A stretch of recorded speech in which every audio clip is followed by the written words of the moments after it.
Hello and welcome to another episode of the Gospel Topics Essays. We have a great panel today to walk through the Plural Marriage in Kirtland and Nauvoo essay. Joining us again for the second of 4 essays on polygamy is Anthony Miller. Say hi, my friend. Hello, my friend. How are you doing this morning? Too good. Too good. I'm looking at a smoke-filled sky behind me. I don't know if are there wildfires in Utah at this point, or is this smoke from California? I don't know. California, but there's wildfires in Idaho and Montana. The smoke plume that you see, it reaches all the way up here, I think. Wow. 'Tis the season, I guess. Happy to have you again, Anthony. And also, Lindsay Hansen Park is joining us once again. Good morning, Lindsay. Good morning. I was wondering why the sky was so foggy out here, but thank you for answering my question. It was confusing to me too. I for some reason, I knew Anthony would have the answer.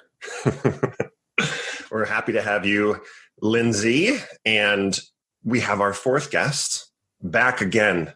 The band's back together. Bill Reel, welcome back. Oh, grateful to be on. This is the topic that I'm not going to say excited, because I think that's maybe not exactly the right term to couch it with. But this essay is deep and full of historical things that I think get skirted over, and I'm excited to kind of dive into this and have that conversation.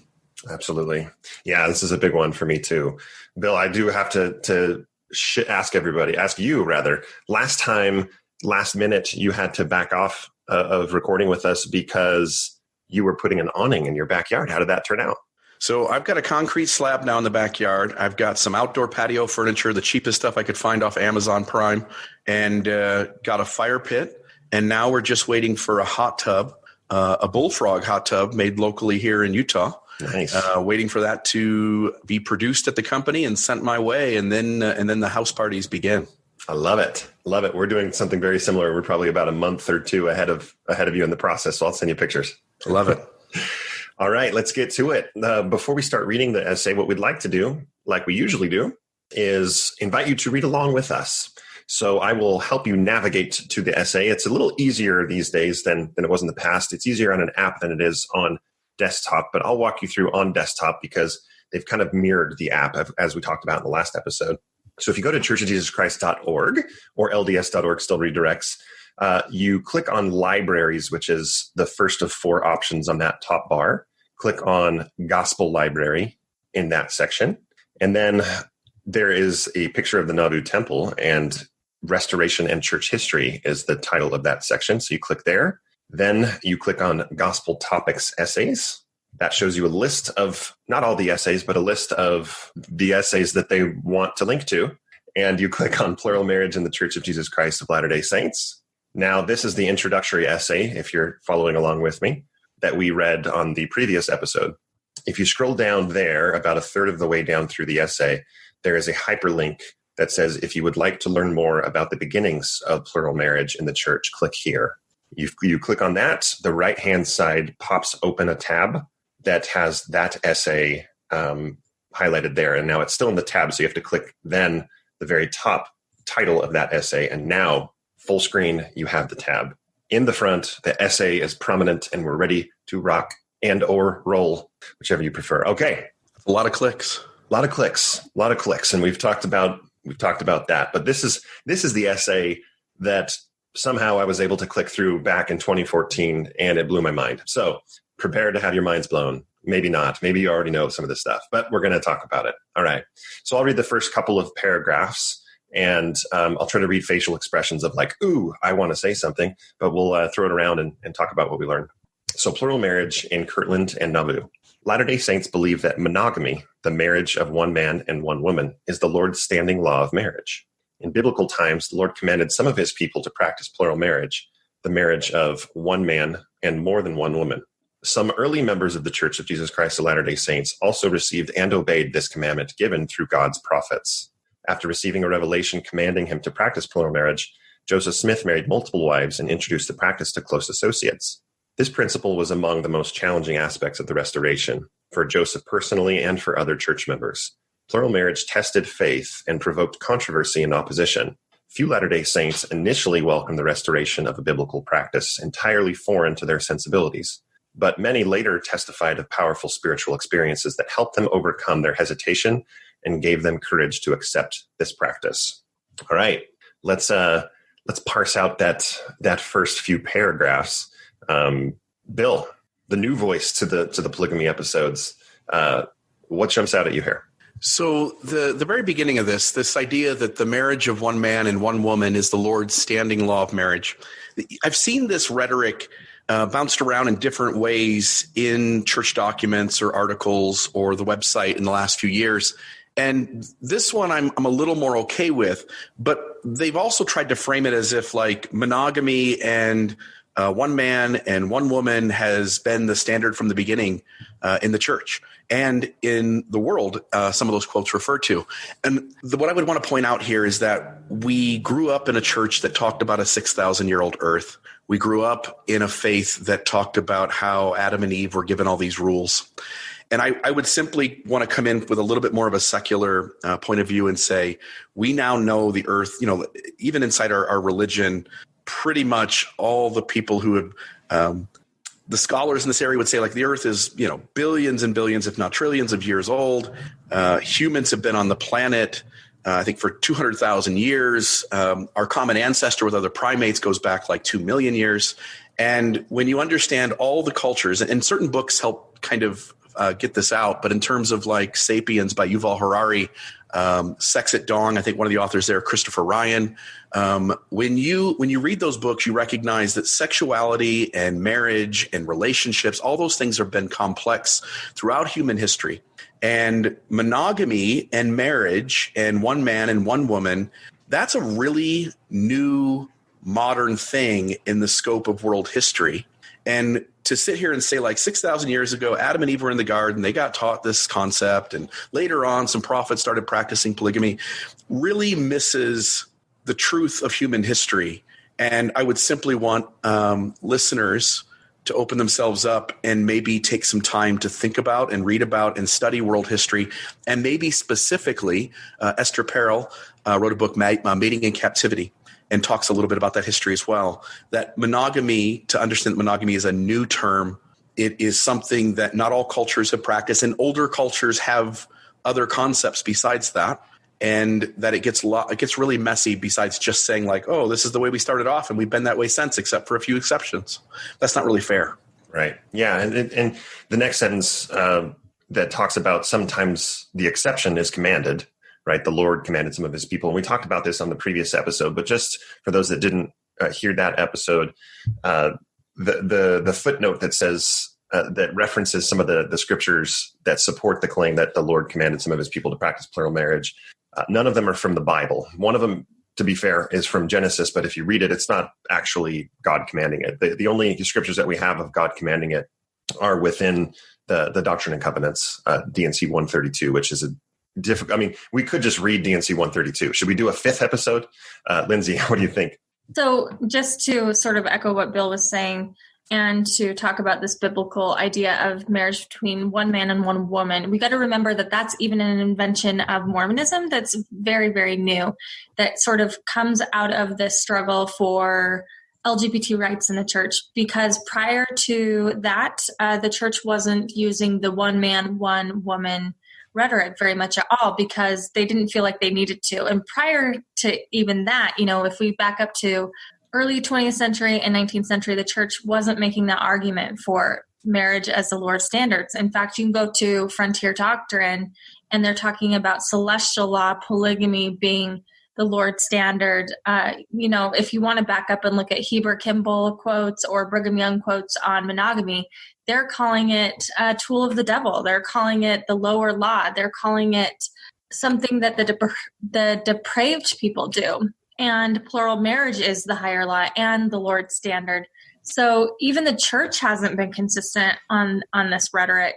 So this is kind of a new invention for the church as well. And just to back up what you said, the idea of monogamy, even though it's existed for a long time in society, has long been about property rights and land and ownership and things like that. but humans have always been in complicated, messy situations, and that Joseph Smith is absolutely no exception to that. And I would say Mormons today are absolutely no exception to that. So I think that's a good thing to remember. Yes, thank you. Anthony, in these first two paragraphs, what jumps out for you? Yeah, so there's a couple things in addition to what my other friends here have shared is that, I was a temple ordinance worker for about 4 years. And when I went through my faith transition, one thing that was very impactful to me is to consider the actual verbiage of the endowment, of the washing and anointing, of the sealing ordinance and so forth, to try to better understand what those were in context of the history, and so there are things still remaining, although there have been some recent adjustments. I think it was a year ago, January, there were some adjustments, but there were things for a very, very long time, and still are remnants of it in, for example, the sealing ordinance in the temple. So in the sealing ordinance, a woman would give herself unto her husband, and the husband would receive her unto himself, but the husband would never, the wording was not that the husband would give himself unto his wife. And studying the history, it's clear to me that the reason for that was then the husband, if he gave himself unto his wife, then he couldn't have other wives. So even the sealing ordinance and I won't get into a lot of the details, but a lot of things that exist in LDS temples are a perpetuation of this idea that men can have additional wives. Everything from how the new name is done, to how men and women sit apart, to the wording in the sealing ordinance and in the washing and anointing ordinance as well. So that's kind of the first thing indicating that it's still here. Obviously, 2 of our first presidency are eternal polygamists.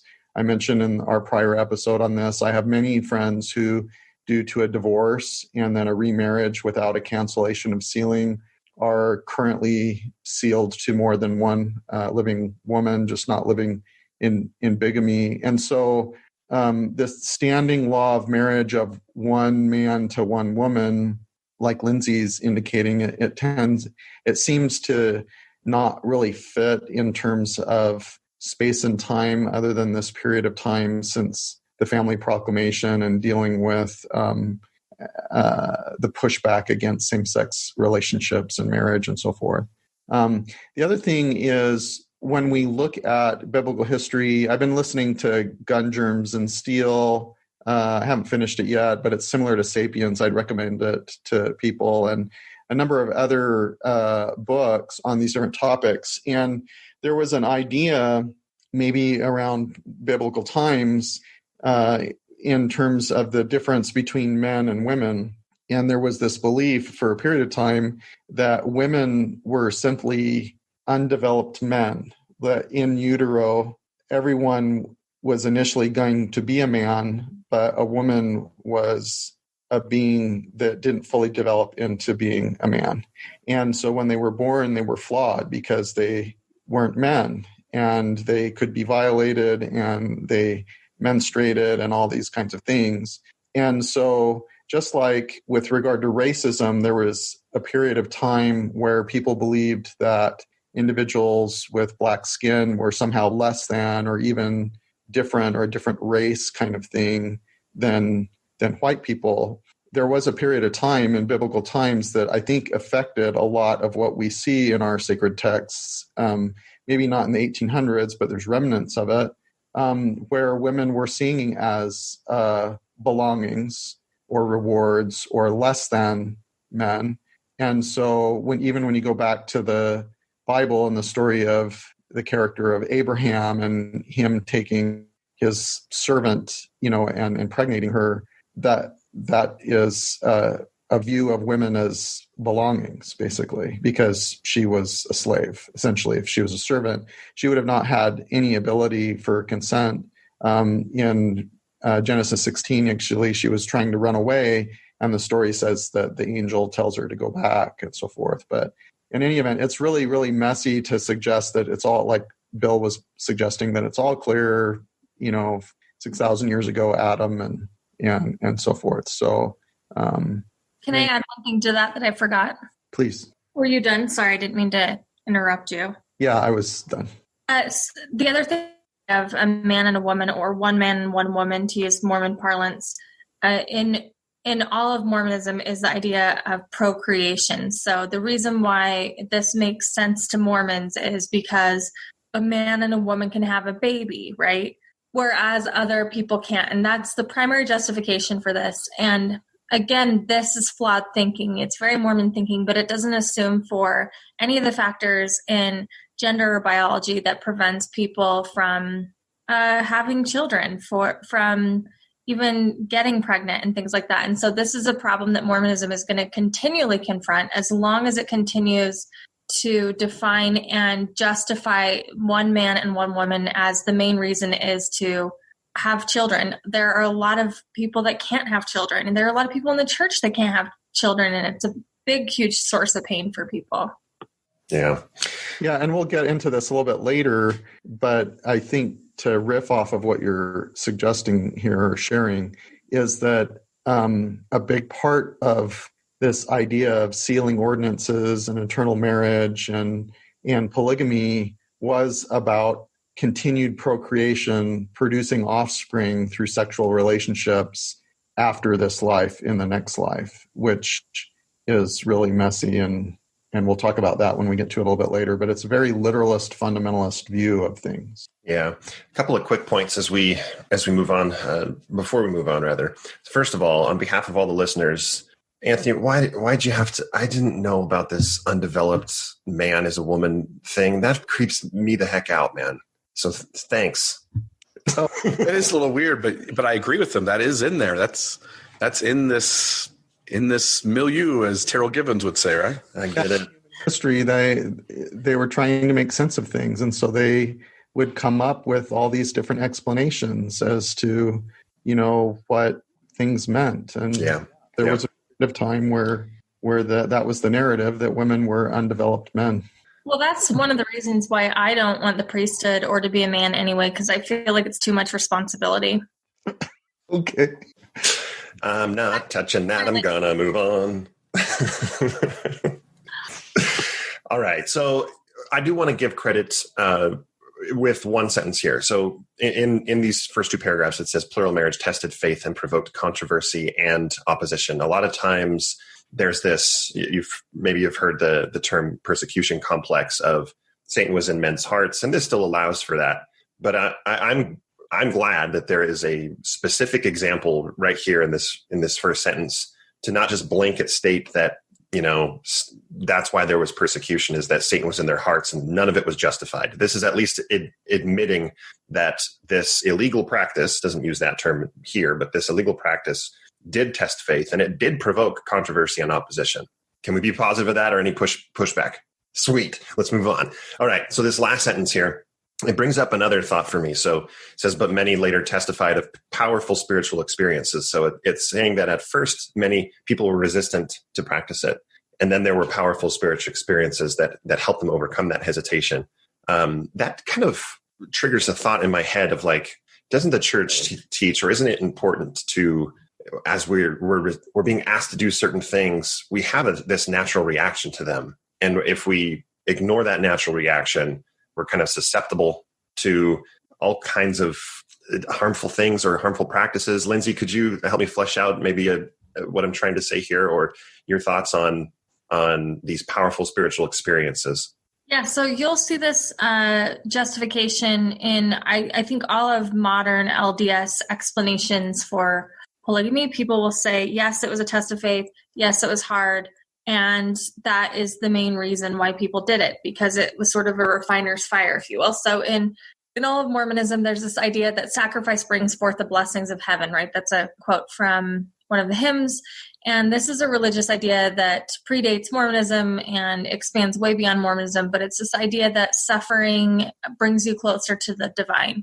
In Mormonism specifically, and in Mormon polygamy specifically, and I would say from the very beginning of its roots until now. So this justification is still absolutely the most popular reason for polygamy today in contemporary polygamous groups. It's the idea that, it is hard. Yeah, it is a trial, and it's an Abrahamic sacrifice, if you will. And so the idea is from Abraham asking to sacrifice his son Isaac. Early church leaders and modern polygamists will say, yes, you have to put your heart on this altar and sacrifice it. And so it is true that early contemporary documents of the time and all throughout Mormonism are recorded where people say, I didn't want to do this. I mean, Brigham Young famously taught over the pulpit, and for years after his death, prophets following him would use this example that Brigham Young didn't want to practice polygamy. He was so sick about it. And Joseph Smith even said the same thing. He didn't want to do it when God told him to, but he felt like his hands were tied. And that was used almost exclusively to tell women who were struggling with it, yeah, you think it's hard? It was hard for them too. It was hard for the men too. And that actually is true. I mean, we can talk about polygamy in practice versus like what people think polygamy is, but polygamy is hard for men too. So even today, that idea that, oh, does it hurt you? Is it hard for you? Well, good. That's going to make you a better person. And there are studies to say, Janet Benyon, she's a sociologist that lived with the AUB when she was doing her PhD or graduate work. She talks about this idea of compersion, which is a term in polyamory. And what it means is an excess of empathy or practice empathy. And in polygamous groups, she found that compersion was something that Mormon women especially were practiced at, because they had to put themselves in as a way of survival to keep their families together, to put themselves in the shoes of their sister wife or their husband. So yeah, it's this religious idea that you suffer, and that's what God wants. It refines you. Thank you. Anthony, then Bill. Oh, I raised my finger first. Yeah. So when I read that part, that last part of that paragraph about it, many later testified powerful spiritual experiences that helped them overcome their hesitation and gave them courage to accept this practice. As someone who would be a writer putting together this essay, there is, I think, a degree of modeling of what the reader should be experiencing, right? So when you read this, you're initially probably going to experience some hesitation, but remember your spiritual experiences, read it, ponder it, and then pray about it, and then you can accept the practice. So in any event, that's what I wanted to suggest. And I'll just throw out the idea of spiritual experiences, and I'll be quick. People have spiritual experiences about everything. And here's what I mean. In Mormonism, Brigham Young testified that he knew the Adam God doctrine was true by a spiritual experience. We have leaders who believed things because they knew they were doctrine. They felt spiritual experiences around certain things they called doctrines that we've now disavowed as theories. Leaders have had explanations for handicapped kids being less valiant in the premortal life, people of color being less valiant. Leaders have had spiritual experiences around an array of things. And we, as members of the church, when I was a member, I had spiritual experiences around things. And some of those things turned out to not be true. And so using spiritual experiences as a trump card to say like, hey, when you have a spiritual experience, that thing is true, goes counter to my life experience and the historical record of LDS leaders and prophets who also had spiritual experiences of things that today in 2020 we have disavowed.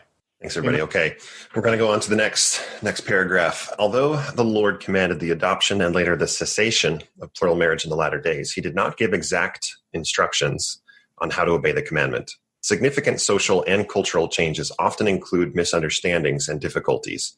Church leaders and members experienced these challenges as they heeded the command to practice plural marriage, and again later as they worked to discontinue it after church president Wilford Woodruff issued an inspired statement known as the Manifesto in 1890, which led to the end of plural marriage in the church. Through it all, church leaders and members sought to follow God's will. We're going to stop there because, man, a lot of light bulbs popping in my head. I'm sure they are in yours as well. So I believe this, Lindsay, talk about this cessation. So it's mentioned in the very beginning, and then at the end it mentions 1890. Tell us a little bit about that. Well, I mean, I think we're going to do an episode on this later because I could talk about this all day. It's one of my favorite periods of history, church history, to explore. is the Manifesto and post-Manifesto period. It's one of the messiest periods, I think, in church history. It's surprising. It was a crisis in the church. It absolutely was. I take issue with the language here where it says the Lord commanded, the creation of plural marriage and then the cessation of plural marriage. It's lazy and dangerous writing because it perpetuates an idea that even, the historians who wrote this, I don't think actually believe, which is that the manifesto, the 18th manifesto, was a commandment of God. We can get into why that's problematic later on. But polygamy certainly didn't end in 1890. Just to be quick, Wilford Woodruff, who issued the manifesto, married a plural wife in 1896, 6 years after he issued the first manifesto. His apostles and friends and colleagues and, other apostles in the quorum were marrying people and sanctioning plural marriages up at least till 1925. There were several manifestos issued after the second manifesto in 1904 by Joseph F. Smith. And then there was an actual third manifesto. But up into the 40s and 50s, LDS church leaders can't even stop the practice within their own quorum. Amy Brown Lyman, who was the Relief Society president of the church in the 40s, had this scandal happen when her husband, who was an apostle, his house was busted into by the police and some apostles. And he was in bed with one of his plural spiritual wives that he had secretly married years ago because he too had a spiritual experience that told him that this was ordained of God. Yeah, thank you. Before I throw it over to you, Bill, I'd like to hear your thoughts on the unclear instructions or did not give exact instructions. But I think it's important to point out that the language that is used in this essay, if you're not careful when you're reading it, it really can slip by you. But at the end of this paragraph, it says, Wilford Woodruff issued an inspired statement known as the Manifesto in 1890. It doesn't mention the 1904 Manifesto, which they do mention later in other essays. But the next thing that it said is, which led to the end of plural marriage. That's true. The Manifesto in 1890 ended up leading to the Manifesto in 1904, which that didn't even end it. It's kept going. So the essay is not lying, but it's using language to lead the reader to believe that 1890 is when it all stopped. This is the end of it. But you got to be careful because the language does not actually say that. All right, Bill. So he did not give exact instructions on how to obey the commandment. Didn't he, though? Yeah. You've got Section 132, which lays out rules. And as we'll get to later, Joseph Smith broke those rules anyway. And so it wouldn't, maybe, again, as the devil's advocate, if we say, look, if Heavenly Father laid out 10 more rules, who's to know if Joseph would have broke all of those too? And so there are rules. If you read Section 132, there are rules about the woman asking permission. There are rules about the person being a virgin, which means she can't be married to somebody else. So Joseph did have instructions in very unhealthy ways. He didn't follow those instructions. So it's very deceptive of the article to make it sound like, look, he didn't have any instructions. Look, he might have made a mess of things, but he didn't know what he was doing. And on the other hand, there are angels with drawn swords that we'll get to, and there are God's voice in his ear telling him how to do it, and he still wasn't listening to exactly how all that should go. So again, as you're pointing out, this article, this essay is intended to have the naive, uninformed member of the church feel and think about and tell a narrative in their head a certain way. And it's not as honest as I would want the church to be. Well said. Okay, I'm going to read this next paragraph. Many details about the early practice of plural marriage are unknown. Plural marriage was introduced among the early saints incrementally, and participants were asked to keep their actions confidential. They did not discuss their experiences publicly or in writing until after the Latter-day Saints had moved to Utah and church leaders had publicly acknowledged the practice. The historical record of early plural marriage is therefore thin. Few records of the time provide details, and later reminiscents are not always reliable. Some ambiguity will always accompany our knowledge about this issue. Like the participants, we see through a glass darkly and are asked to walk by faith. Anthony, what jumps out to you here? Holy crap. That one's a tough one because it just seems very, very misleading. So maybe we don't have a lot of details about Fanny Alger or about Lucinda Pendleton Morgan Harris. But we have a fair amount of details about Louisa Beeman and those that followed. We have Todd Compton's books, we have Brian Hale's books, we have Lindsay's Year of Polygamy podcast that indicate that there is quite a bit of information about the early practice, at least beyond the first couple extra wives. It says that plural marriage was introduced among the saints incrementally, and Joseph took Fanny, and then he took Lucinda, and then I will get into this a little bit in a second, but all of a sudden John C. Bennett shows up, who is like a physician, and he's already married and has kids. And within a very short period of time of him showing up and living with Joseph in Joseph's house, all of a sudden Joseph adds like 8 additional wives really quickly after John C. Bennett shows up. So I don't know, adding 8 wives in a year, I wouldn't see that as incremental. That's like a lot, not one every month, but it's quite a bit. It says that they didn't discuss their experiences publicly or in writing, but we have the Nauvoo expositor, and we have Joseph on the record denying rumors. So people were talking about it. So, in any event, this whole paragraph seems very, very misleading because we do have information. We do have journals. There are later reminiscences, but we also have the Nauvoo expositor too. So, any event, I had a hard time with that paragraph. Yeah, Lindsay, let me ask you real quick. This paragraph, I mean, it's true because of how secretive it was. There's not a lot of contemporary writings on it. That fact does lead many to believe that polygamy was later fabricated and made it look like Joseph had practiced it, but he didn't actually. I know that we could probably spend 3 hours talking about that, but can you give us a 7 seconds of why that's not the case? Ready, go. I'm just kidding. This is why we're having problems in the modern LDS church with movements that deny that Joseph Smith practiced polygamy, right? It's because of arguments like this this is my frustration with anyone that uses this argument like, well, there's just a lot we don't know. It is true that we don't have a lot of contemporaneous sources of plural marriage at the time, but the essay, to its credit, admits that itself. It says they were asked to keep this confidential.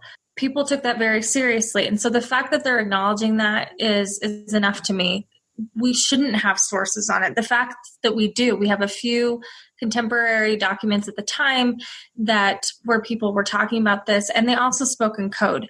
But I agree with you that at first blush, this paragraph makes it seem like, well, maybe it wasn't so bad. We just don't know.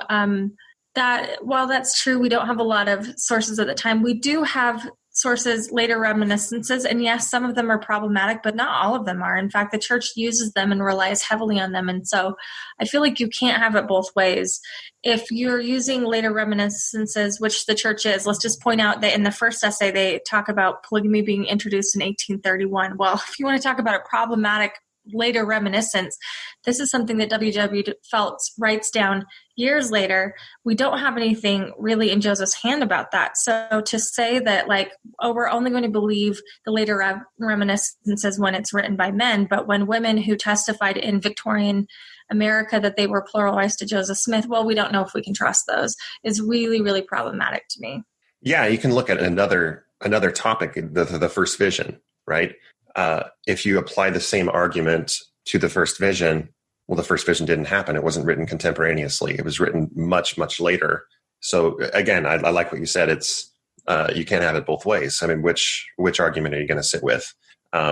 Let's move on. Unless, Bill, did you have something else to mention? Just to say something which I think is getting a little lost in this, which is, there could have been 50,000 things if the saints were encouraged to write these things down and to talk about them and to share them. Maybe we would have that. So we don't have as much as we could. But there are 3,000 details that are available. And many of those 3,000 details, and I'm just throwing a number out, but many of those details are troublesome. And whether it's Lucy Walker, whether it's Nancy Rigdon, whether it's the Partridge Sisters, whether it's Helen Mar Kimball, whether it's Fanny Alger, there are enough details for us to struggle and wrestle with how this practice was initiated and carried out. Yeah, and there are contemporary things from the time. We have a copy of the Happiness Letter. We have a copy of the letter, I think, to the Whitney parents. It's contemporary information. Yeah. Okay, next section, the beginnings of plural marriage in the church. The revelation on plural marriage was not written down until 1843. That's D&C 132.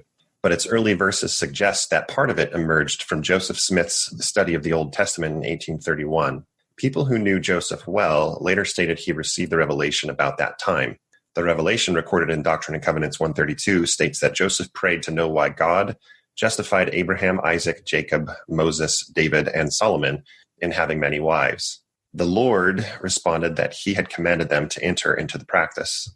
Latter-day Saints understood that they were living in the latter days and what the Revelations call the dispensation of the fullness of times. Ancient principles such as prophets, priesthood, and temples would be restored to the earth. Plural marriage was one of those ancient principles. I'll read one more paragraph since these are a little shorter.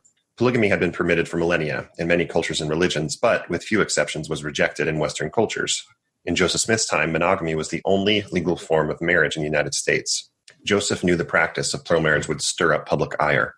After receiving the commandment, he taught a few associates about it, but he did not spread this teaching widely in the 1830s. All right, Anthony, what you got? All right, so this one's tricky, and maybe Lindsay can clarify it. In that first paragraph, it says the revelation wasn't written down until 1843, and then it says people who knew Joseph well later said he received the revelation about that time in 1831, and then it talks about the revelation 1832. It seems like the paragraph is suggesting that D&C 132 was a revelation that was received in 1831 and not written down until 1843, until, 13 years later. And I don't think that is what they're referring to with regard to 1831. So no, they're talking about the Lamanite revelation is what they call it. The idea that Joseph Smith talked about going forth amongst the Lamanites, which they understood to mean, First Nations at the time. So go to teach the American Indians the gospel, right? Well, in that, this is what I was talking about earlier with W.W. Phelps. There's this idea that you could marry. Joseph Smith was kicking around the idea in 1831, according to much later sources that said you can go marry Indian women, and that's one way to sort of bring them into the gospel. You can bring them on as concubines, and that was the understanding of 1831. So a lot of faithful scholars use the 1831 Lamanite revelation, Indian revelation, some of them call it, to say that Joseph Smith knew and was teaching about polygamy because of that revelation. Does that make sense? So would it have been more transparent in the essay than to say Joseph, received a revelation or was thinking about this in 1831, and later on he received a different revelation that he would eventually write down in 1843, to not try to blend it all to lead the reader to believe in 1831 Joseph received what is D&C 132, or at least portions of it. Oh, for sure. But then you have to acknowledge just how flimsy this is. I mean, again, this is my problem with it going both ways. You can use that argument and say, oh, there's so much we don't know. We don't have sources from the time. The documentary evidence is very thin. And yet for that, with the evidence that we have on 1831, which is hardly anything at all. And what I mean is this idea to go and marry, Native women, it's so thin. You would have to acknowledge that there's sort of this double speaks. So we hardly have anything on that. I don't think it's recognized. And even if it were, if that became a practice, it would be extremely problematic, because it established Native women as second-class sort of concubines, right?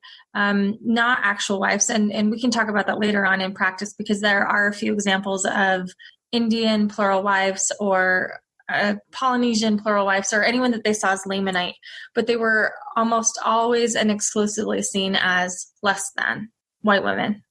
Hey, Bill, what do you think about the Lord's response to Joseph on why Abraham, Isaac, Jacob, Moses, David, and Solomon had many wives?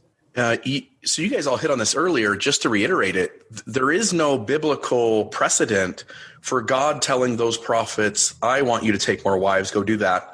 It is only in the modern church that we have, with hindsight and with Joseph Smith using the voice of God, again, whether that's real or not, going back into the history and saying, oh, God told me that he's the one who told them to do that.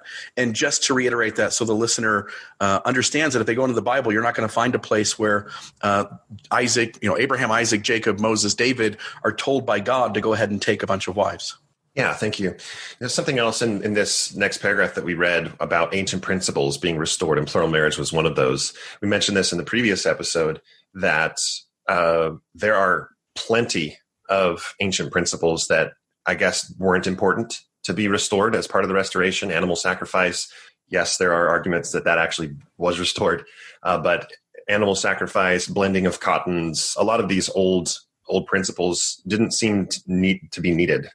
My favorite is if you're a woman and you're raped by a man, that the man can then pay your father a certain amount of money, and now you have to marry him, because every sexually assaulted woman wants to marry her sexual assaulter. That's one of the pleasant ones that's out there too. That one wasn't restored. The punishment for rape is you have to marry the person you raped. Well, I'm going to only push back on the idea that it wasn't restored. I think that there are accounts of Mormons in society practicing that, because I think that was a societal idea that lingers. I actually think that it still lingers in some cases.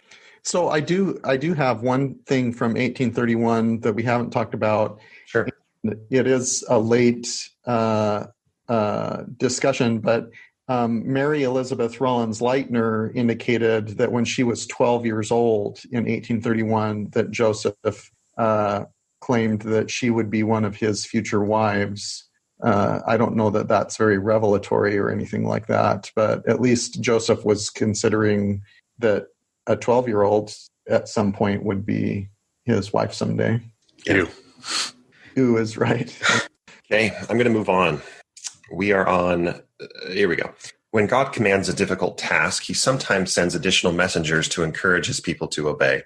Consistent with this pattern, Joseph told associates that an angel appeared to him 3 times between 1834 and 1842 and commanded him to proceed with plural marriage when he hesitated to move forward. During the 3rd and final appearance, the angel came with a drawn sword, threatening Joseph with destruction unless he went forward and obeyed the command fully. Let's just tackle this topic specifically. Lindsay, let's go to you on this one. So the footnote mentions Brian C. Hales talking about this, but if you could talk a little bit about the drawn sword, what context was that? How do we know about that? If we could start there. Okay, so it is true that Joseph Smith claimed that he had several heavenly visions, and of course, how those are contextualized and described changes over time, and we can get into all of that too. But I just want to talk about, maybe this is too meta for what you're talking about, but Joseph Smith's development of how he described angels changes over time. At the very beginning, they were ghosts and then treasure guarders.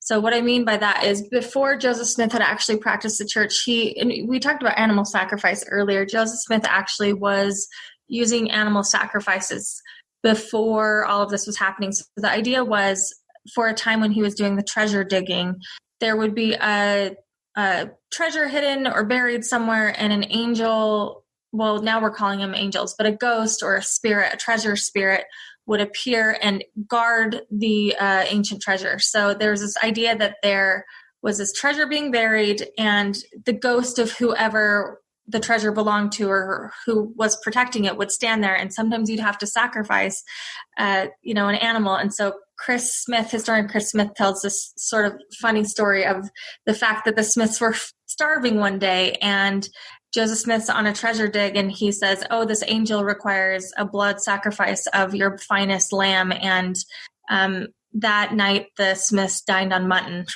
for dinner. So this idea of an angel with a sword actually predates this idea with polygamy, but it's this idea that they're guarding a treasure. And then, of course, it shows up in these revelations later as sort of a threatening thing, like, I have the sword of truth, and if you don't do what I say, then this is eternal death. And even, Joseph Smith would allude and use this to convince his wife, Emma, that it could be your physical and spiritual destruction.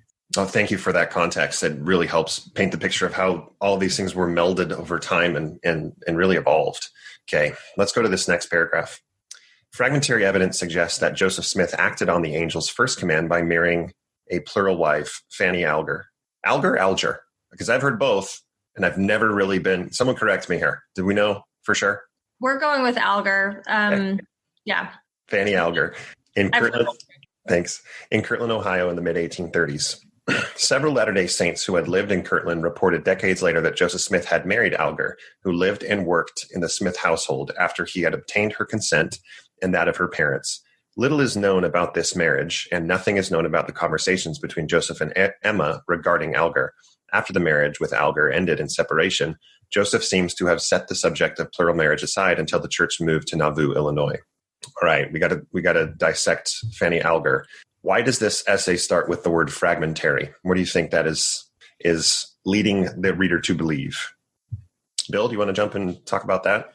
I think there's two lines of thinking here. One is that Joseph Smith had an affair. Oliver Cowdery writes his brother, and that's what he calls it. You have, I think it's William Law who interviews William. Yeah, I think it was McClellan, right? William McClellan interviews Emma Smith later on in life, and secondhand from William Law is that Emma catches the two of them in the barn in the very act. And we don't know exactly what that means, but if we're not trying to start with a conclusion and work backwards, it sounds like what Emma's trying to say is that she caught them having sex and was caught off guard by that. So there is evidence that it was an affair, and there's also some evidence that it was a marriage. And the church, of course, wants to run with one of those stories and not talk about the other really at all. And so by saying fragmentary evidence, they're, by that word fragmentary, kind of acknowledging this is a little messy, but staying so far away from it that the, again, naive, uninformed listener or reader would not pick up on, oh, I better go searching. There's more stuff here, and kind of stay away from it. Yeah, thank you. Anthony, I'm going to have you respond, of course.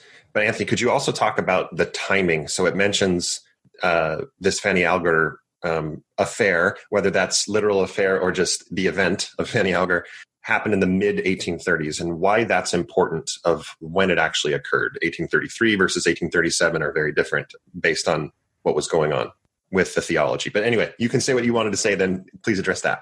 Yeah, so what they don't say here is that the revelation that's related to a visitation from Elijah to restore the sealing keys didn't happen until after the relationship with Fanny. And that's why it's helpful to leave it a little bit vague, I think, without being really clear about it. Don Bradley is a faithful scholar. He wrote a book on the 116 pages. In an interview with him and reading some of what he's written, I think he seems to believe that it's quite possible that Fanny was pregnant when she was asked to leave by Emma and left, but we don't necessarily have evidence of what happened with that pregnancy. Like has been alluded, Oliver Cowdery believed it was affair. There were others that believed it was an affair. In reading church history, what I've discovered is that it was actually not uncommon for men at that time to have affairs, and they would get their hands slapped or they'd get excommunicated for a short period of time and then reinstated, as an apostle or something like that. But it was common to have affairs. My view is, from what I've read, is I think it's probably quite likely that, so Fanny was a house worker for the Smiths. She was the first of several house workers that Joseph ended up taking on as wives. My take is probably what happened is, but again, this is fragmentary speculation, is that Joseph had a relationship with Fanny. Maybe Fanny became pregnant. So then Joseph goes to Fanny's parents and asks if he can marry her so that she doesn't have a child out of wedlock. So they perform this secret marriage, hiding it from Emma.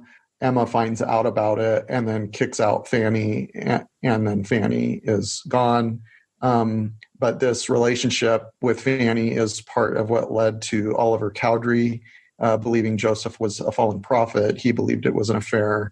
And then Oliver got upset, and Oliver has an affair, and Joseph kicks Oliver out of the church over all this dispute. So it's messy. I just want to jump in, and you're hitting on something which I think needs to be fleshed out here, which is 12-year-old Mary Elizabeth Rawlings Lightner, you mentioned. Joseph notifies her when she's 12, like, hey, you're going to be a wife of mine someday. He goes to Fanny Alger's parents and says, hey, I'd like to have her come live with us for a while. And then unbeknownst to her parents and seemingly unbeknownst to Emma, he now approaches Fanny with some sort of relationship. This is a motif throughout this conversation, which is whether we're talking about Nancy Rigdon or Lucy Walker or the Partridge sisters or the Lawrence sister. Like, there are these either children, underage children, or these very young adults that Joseph Smith, again, we have enough evidence to directly point to that Joseph Smith, in what I would call in my 2020 view, and I think I can be safe in saying it would have been perceived as unhealthy back then too, if the conversation was out in the open, that Joseph Smith is approaching these young women and children, and he is isolating them away from their families. He's getting them to live or work in his home. And he's keeping things secret from Emma, which we'll get to a lot of the detail of this later. And he's approaching these girls or young women with pressure to enter relationships with him.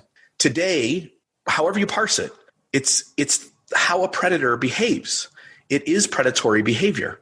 And so whether we grant Joseph Smith some leeway and some loopholes and some allowances is up to everybody to decide on their own. But if you confront the evidence, I don't think there's a single person, including the scholars who side with the church, who are extremely comfortable with what happened. And here we have Fanny Alger. When you say, like they said here, after he had obtained, who lived and worked in the Smith household after he had obtained her consent and that of her parents. It's like they're trying to say it was healthy. Look, he got her permission. He asked the parents. He got their okay too. Like, what's the big deal if he has a young female live in his home and he approaches her with a relationship? The reality is, when you understand how people are coerced into being taken advantage of, Joseph's behavior with multiple people fits the profile. Well, plural marriage and eternal marriage. The same revelation that taught of plural marriage was part of a larger revelation given to Joseph Smith, that marriage could last beyond death and that eternal marriage was essential to inheriting the fullness that God desires for his children. As early as 1840, Joseph privately taught Apostle Parley P. Pratt that the heavenly order allowed Pratt and his wife to be together for time and all eternity. Joseph also taught that men like Pratt, who had remarried following the death of his first wife, could be married or sealed to their wives for eternity under the proper conditions. I'll read the next paragraph as well. The sealing of husband and wife for eternity was made possible by the restoration of priesthood keys and ordinances, and now we get the date for that. On April 3rd, 1836, the Old Testament prophet Elijah appeared to Joseph Smith and Oliver Cowdery in the Kirtland Temple and restored the priesthood keys necessary to perform ordinances for the living and the dead, including sealing families together.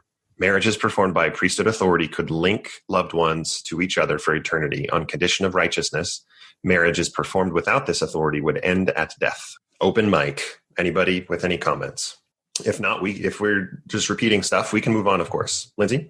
I just wanted to say one thing. So this idea of plural marriage being a dynastic tie, or sealings being a dynastic tie, is something that we do know Joseph Smith is experimenting with. There are many reasons for this. And if you want to come from a skeptical approach, it's that, Joseph Smith, now that he is bringing people into his home and people are finding out about it. Their parents are finding out about it. People are being scandalized by some of the rumors.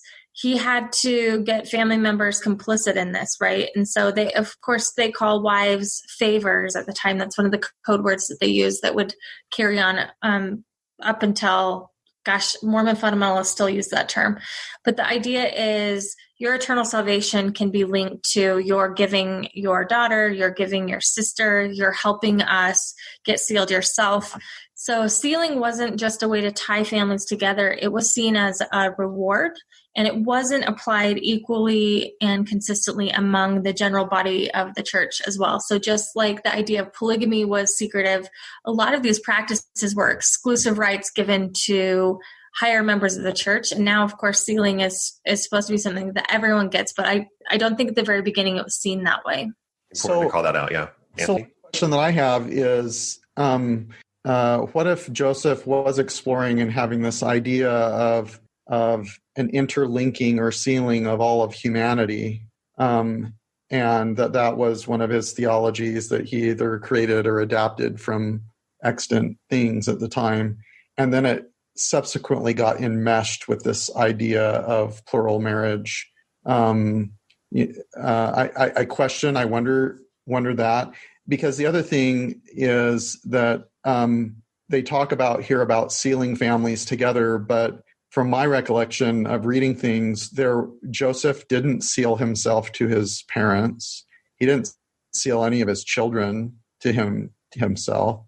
And that it probably wasn't until Utah that there were family sealings or sealings of children to parents or anything like that, that was like a later invention. But it seems to be like they're suggesting here that Joseph was linking all these different pieces of things together: plural marriage, sealing, connecting all of humanity together in the eternities, and suggesting that it was somehow clear or something that's what was really going on at the time.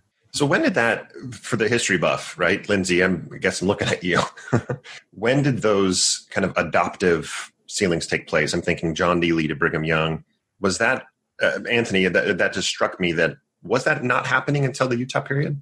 No, so that was in the Nauvoo period. You're right about that. So it was understood that men were, and of course, it had long been rumored, Council 50 Minutes and things like that sort of have verified this idea of these sealings. But again, like Anthony was pointing out, this wasn't understood in the way that I think we understand it now as modern like Mormons, because we have this whole like patina of history that's built up over time around it. And sorry, my dogs are going to bark. So it was seen as a way to really tie yourself to a prominent leader. Gotcha. Okay. All right. Lindsay, when did they start sealing children to parents? Did that happen in Nauvoo, or was it not until Utah? I actually don't know the specifics on that. I don't think, I mean, there's this theological idea that Joseph Smith, when he loses his brother Alvin, is thinking about this idea of eternal families being sealed together. And he does talk about families being tied through this, but I don't think it was actually a cohesive or organized practice. And let me just say that too, people still can't figure out the sealing practices. This is something that gives people in modern Mormons a lot of heartache, because they have questions. Am I going to be sealed to this person? What about the child that I lost? What about this divorce? So I still think it's messy, but I don't have an exact date on children's sealings. And that goes all the way into General Conference. President Oaks just recently started a talk with a woman asking him, like, who am I going to be sealed to? Because I believe she had been, I don't remember the details that he gave, but she had been married to more than one person. I don't quite remember. She was a second wife. She was a second wife. That's right. And he said, and then everyone laughed about this painful question. Right. And his response was basically what you just said, Lindsay. His response was, it'll figure itself out. Don't worry about it, because we just don't, it's almost an impossible theology to reconcile. Okay, this last paragraph of this section reads, marriage performed by priesthood authority meant that the procreation of children and perpetuation of families would continue into the eternities. Joseph Smith's revelation on marriage declared that the continuation of the seeds forever and ever helped to fulfill God's purposes for his children.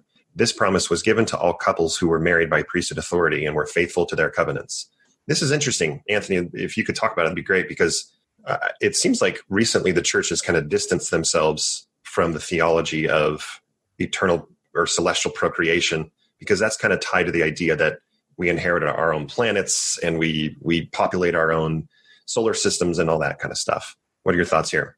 Yeah, so that's kind of messy, so does a woman not go through menopause? Like, does she in the eternities, so she can procreate children, have a period again? Like, how does that work? And this idea that marriage can only be between a biological man and a biological woman, because that's how you procreate in the eternities, indicates that there needs to be some sort of biology attached to it. But then when you challenge an apologist or somebody who's a believer on that, and you ask, so really that means that my wife is never going to have menopause and she's going to have periods and childbirth and we're going to have sex in the eternities, that's what my wife's role is in the eternities? That's messy. That makes people feel uncomfortable. They're like, well, of course, no, that's not how it would work. But then why do you have to have a marriage between a man and a woman if there's not a biological procreative function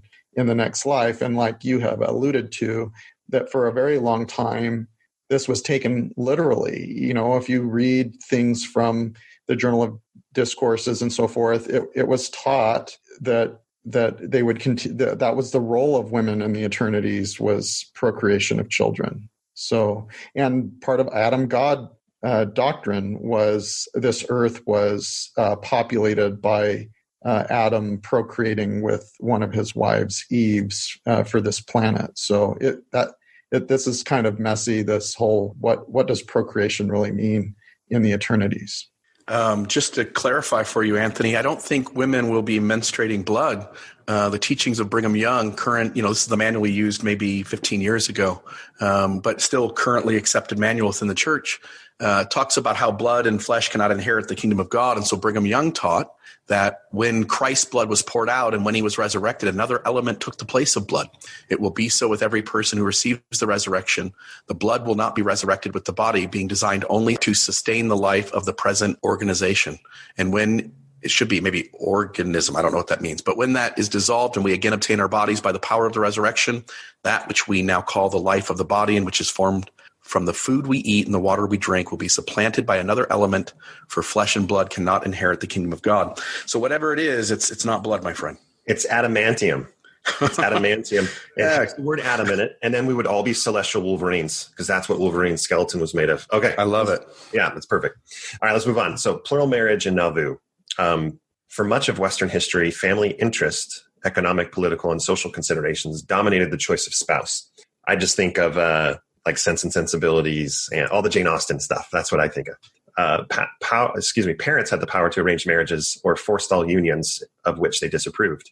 By the late 1700s, romance and personal choice began to rival these traditional motives and practices. By Joseph Smith's time, many couples insisted on marrying for love, as he and Emma did when they eloped against her parents' wishes. Latter-day Saints' motives for plural marriage were often more religious than economic or romantic. Besides the desire to be obedient, a strong incentive was the hope of living in God's presence with family members.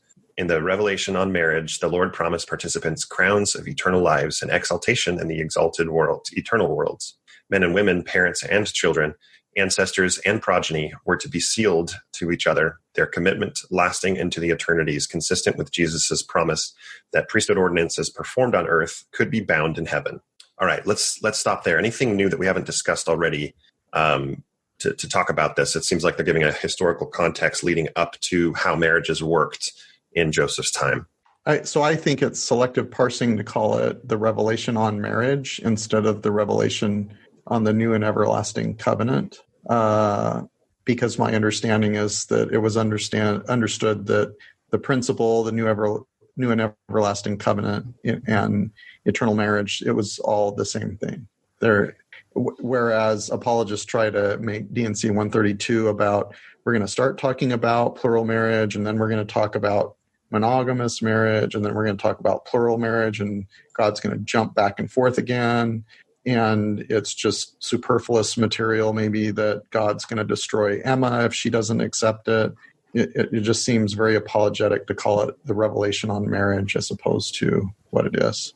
Thanks, Anthony. Just a real quick note, which is that this idea, Latter-day Saints' motives for plural marriage were often more religious than economic or romantic.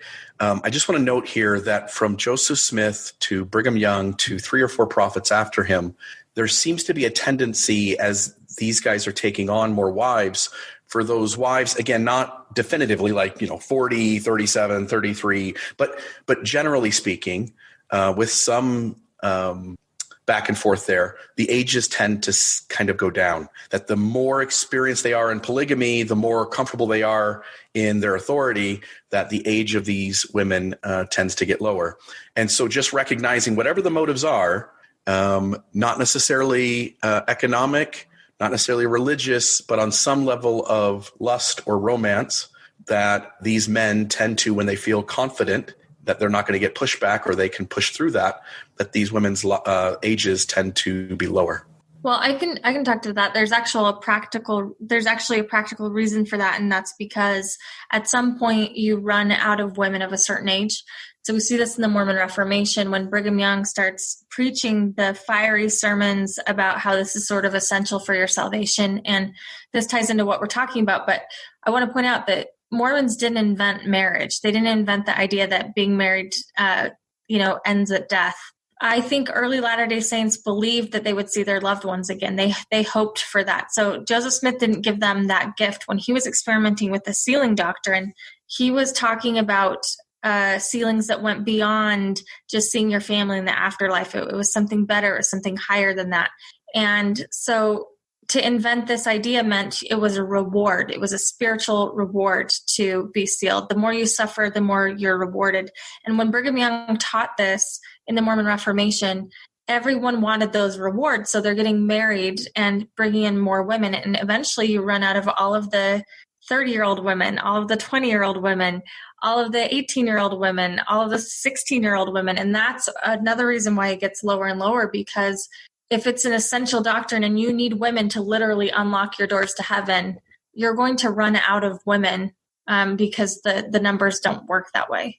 But missionary work, right? So you mentioned this in the last episode, where they were converting and bringing a lot of women from Western Europe over the plains and then introduced them to the idea of plural marriage after they got to Utah. Okay, I'm going to read 2 paragraphs here. The first plural marriage in Nauvoo took place when Louisa Beeman and Joseph Smith were sealed in April 1841. Joseph married many additional wives and authorized other Latter-day Saints to practice plural marriage. The practice spread slowly at first. By June 1844, when Joseph died, approximately 29 men and 50 women had entered into plural marriage, in addition to Joseph and his wives. When the Saints entered the Salt Lake Valley in 1847, at least 196 men and 521 women had entered into plural marriages. Participants in these early plural marriages pledged to keep their involvement confidential, though they anticipated a time when the practice would be publicly acknowledged. Let's parse this one first. One thing that struck me is when Joseph died, approximately 29 men and 50 women had entered into plural marriage in addition to Joseph and his wives. So if you do the math there, that's less. Actually, how does that work? 29 men and 50 women. That doesn't seem accurate, does it? I mean, Joseph Smith alone has got, whatever it is. I mean, they do say in addition to Joseph. So Joseph at this time, Lindsay, what are the kind of the conservative estimates versus the more liberal estimates of how many wives Joseph had when he was killed? 30 to, I've heard numbers such as 55, but I think most people go 33 or 34 women. And I just want to point out, those are pretty precise numbers for having no evidence, hardly any evidence about the Nauvoo period. When I see numbers like that, I'm like, you can't say that we don't have any evidence and then have evidence with numbers like that. I mean, to determine numbers of polygamy has always been problematic, always, and it's still problematic. People don't report this stuff. There are many reasons why they don't report it, and it's because it filters out into all kinds of weird ways. So I think that those numbers are conservative, but also pretty precise for having such little fragmentary contemporary evidence. Yeah. Okay, so I get that we're setting Joseph Smith aside, but if those 29 men are all entered into plural marriage. Isn't that at least 58 women? Yeah, that's what I was referring to. But I guess what is probably happening here is they have that kind of confirmatory evidence of 29 men and confirmatory evidence of 50 women. So I guess they probably can't identify all the plural wives of the 29 men. They just don't know who they were. That must be it. I guess that's how the numbers must work. I also just want to say it, and maybe Anthony should start us off, but there's that sentence about the first plural marriage in Nauvoo, and yet we just talked about Fanny Alger earlier, and Anthony, you make mention of a different one. Yeah, so Lucinda Pendleton Morgan Harris, the widow of the Morgan who was the famous supposedly killed Freemason, was listed as being married to Joseph in 1838. That's what Todd Compton believes. And this was the first polyandrous marriage. Lucinda continued to live with her husband, George Washington Harris, until about 1853. And it's interesting that they would totally skip Lucinda. I mentioned in the last episode that I really enjoyed Benjamin Park's Kingdom of Nauvoo book. And in his Kingdom of Nauvoo book, he talks about plural marriage really starting in Nauvoo.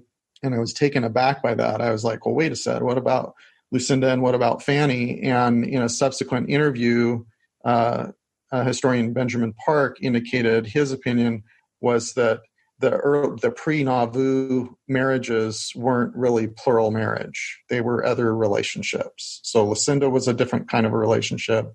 Fanny was a different kind of relationship. And plural marriage is really what started in Nauvoo. The next thing that I would say about this paragraph is it indicated that Louisa Beeman and Joseph were sealed in April 1841. And I think on the timing at this point, I mentioned it in our last episode as well, but I want to mention it again, that I think there's a coincidence at least, or a correlation with John C. Bennett showing up. So John C. Bennett was, he was married, he had kids, he was fertile, he was a doctor. He shows up in Nauvoo.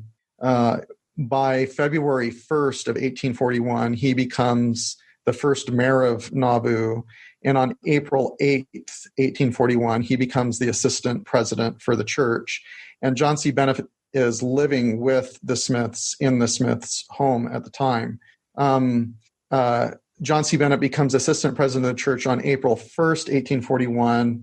The marriage with Louisa Beeman is on April 5th, so 3 days before John C. Bennett becomes assistant president of the church. Over the subsequent months, John C. Bennett is practicing what gets referred to as spiritual wifery in the next paragraph, where he is going around and saying we can have these, if we have these relationships and we keep them secret, then it's not a sin. And he has all these different adulterous relationships. But we know that he's fertile. We understand that he's a doctor, that at least what a doctor was at the time. But there is no evidence that he produced any offspring. So somehow John C. Bennett knew how to have extramarital relationships without either impregnating a woman or without or by terminating a pregnancy or something like that. And so in any event, I think the interesting discussion would be if John C. Bennett shows up, he knows how to have extramarital relationships without impregnating women. And in short order, Joseph Smith adds 8 wives, some of them polyandrous wives. And then subsequently today, people say, well, Joseph wouldn't be having sex with all of them because where's the where's the offspring?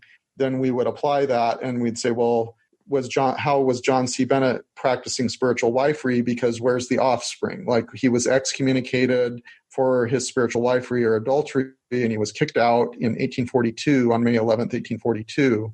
But during the time that Bennett was there, that's when Joseph was adding wives. Bennett didn't have offspring. Joseph didn't have offspring. And I think that's important to mention here. Yeah, the interesting thing is a lot of what you just talked about is kind of between the lines of the paragraph that I'm about to read. And the really interesting thing is that John C. Bennett is not mentioned at all in this essay. That detail is not given. Why?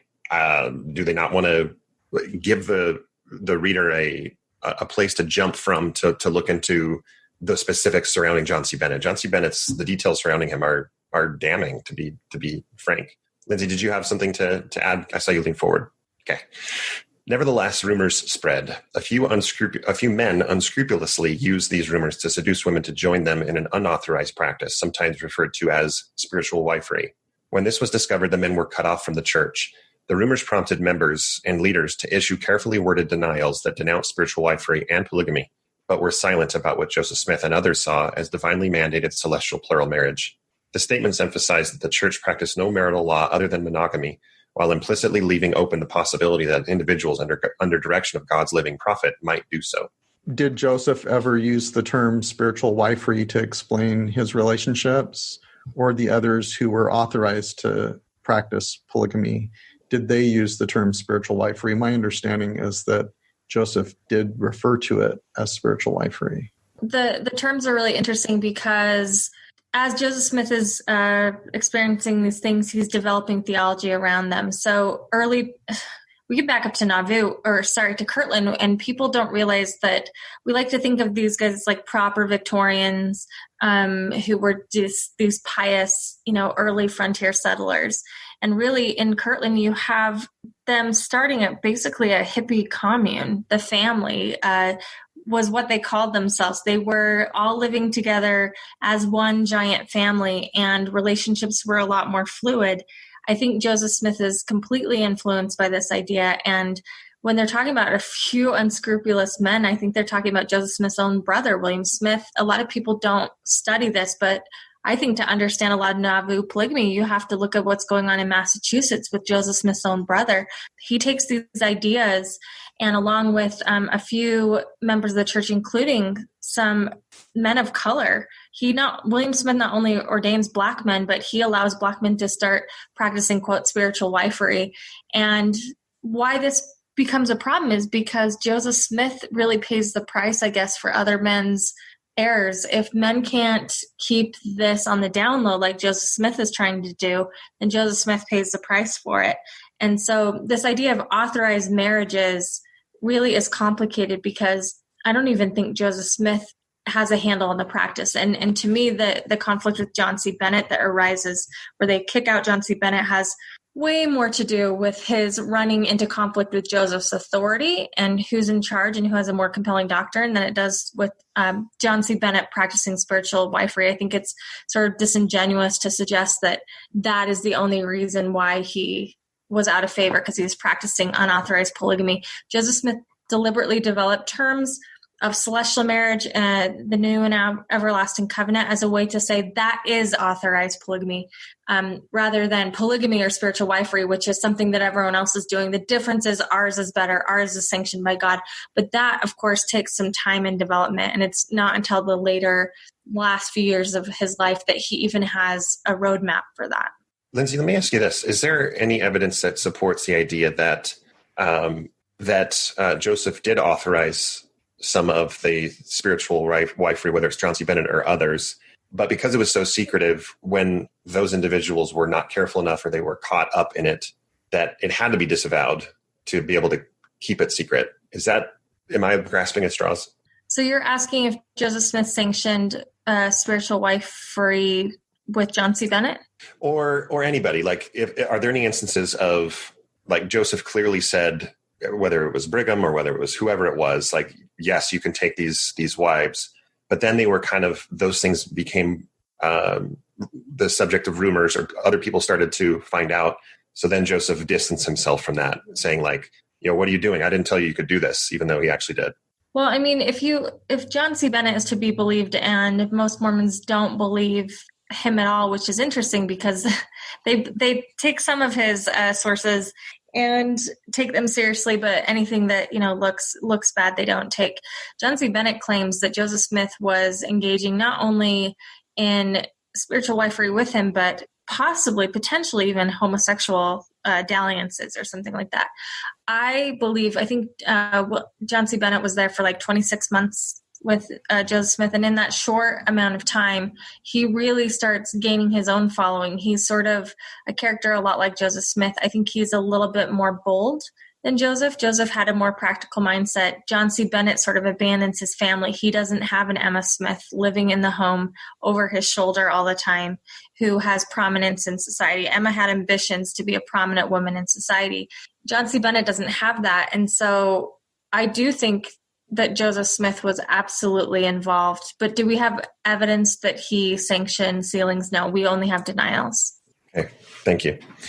Okay, we're going to get into some details of Joseph Smith's plural marriages. So in this next section, this would be an appropriate time, anytime on this subject, is to plug the Year of Polygamy podcast, as a lot of the details and historical evidences about the lives of these women is well documented in Lindsay and your podcast, the Year of Polygamy series, where especially at the beginning with these individual episodes relating to the specific women that are much more than just Joseph's wives. So just if you haven't listened to those, we recommend you do that.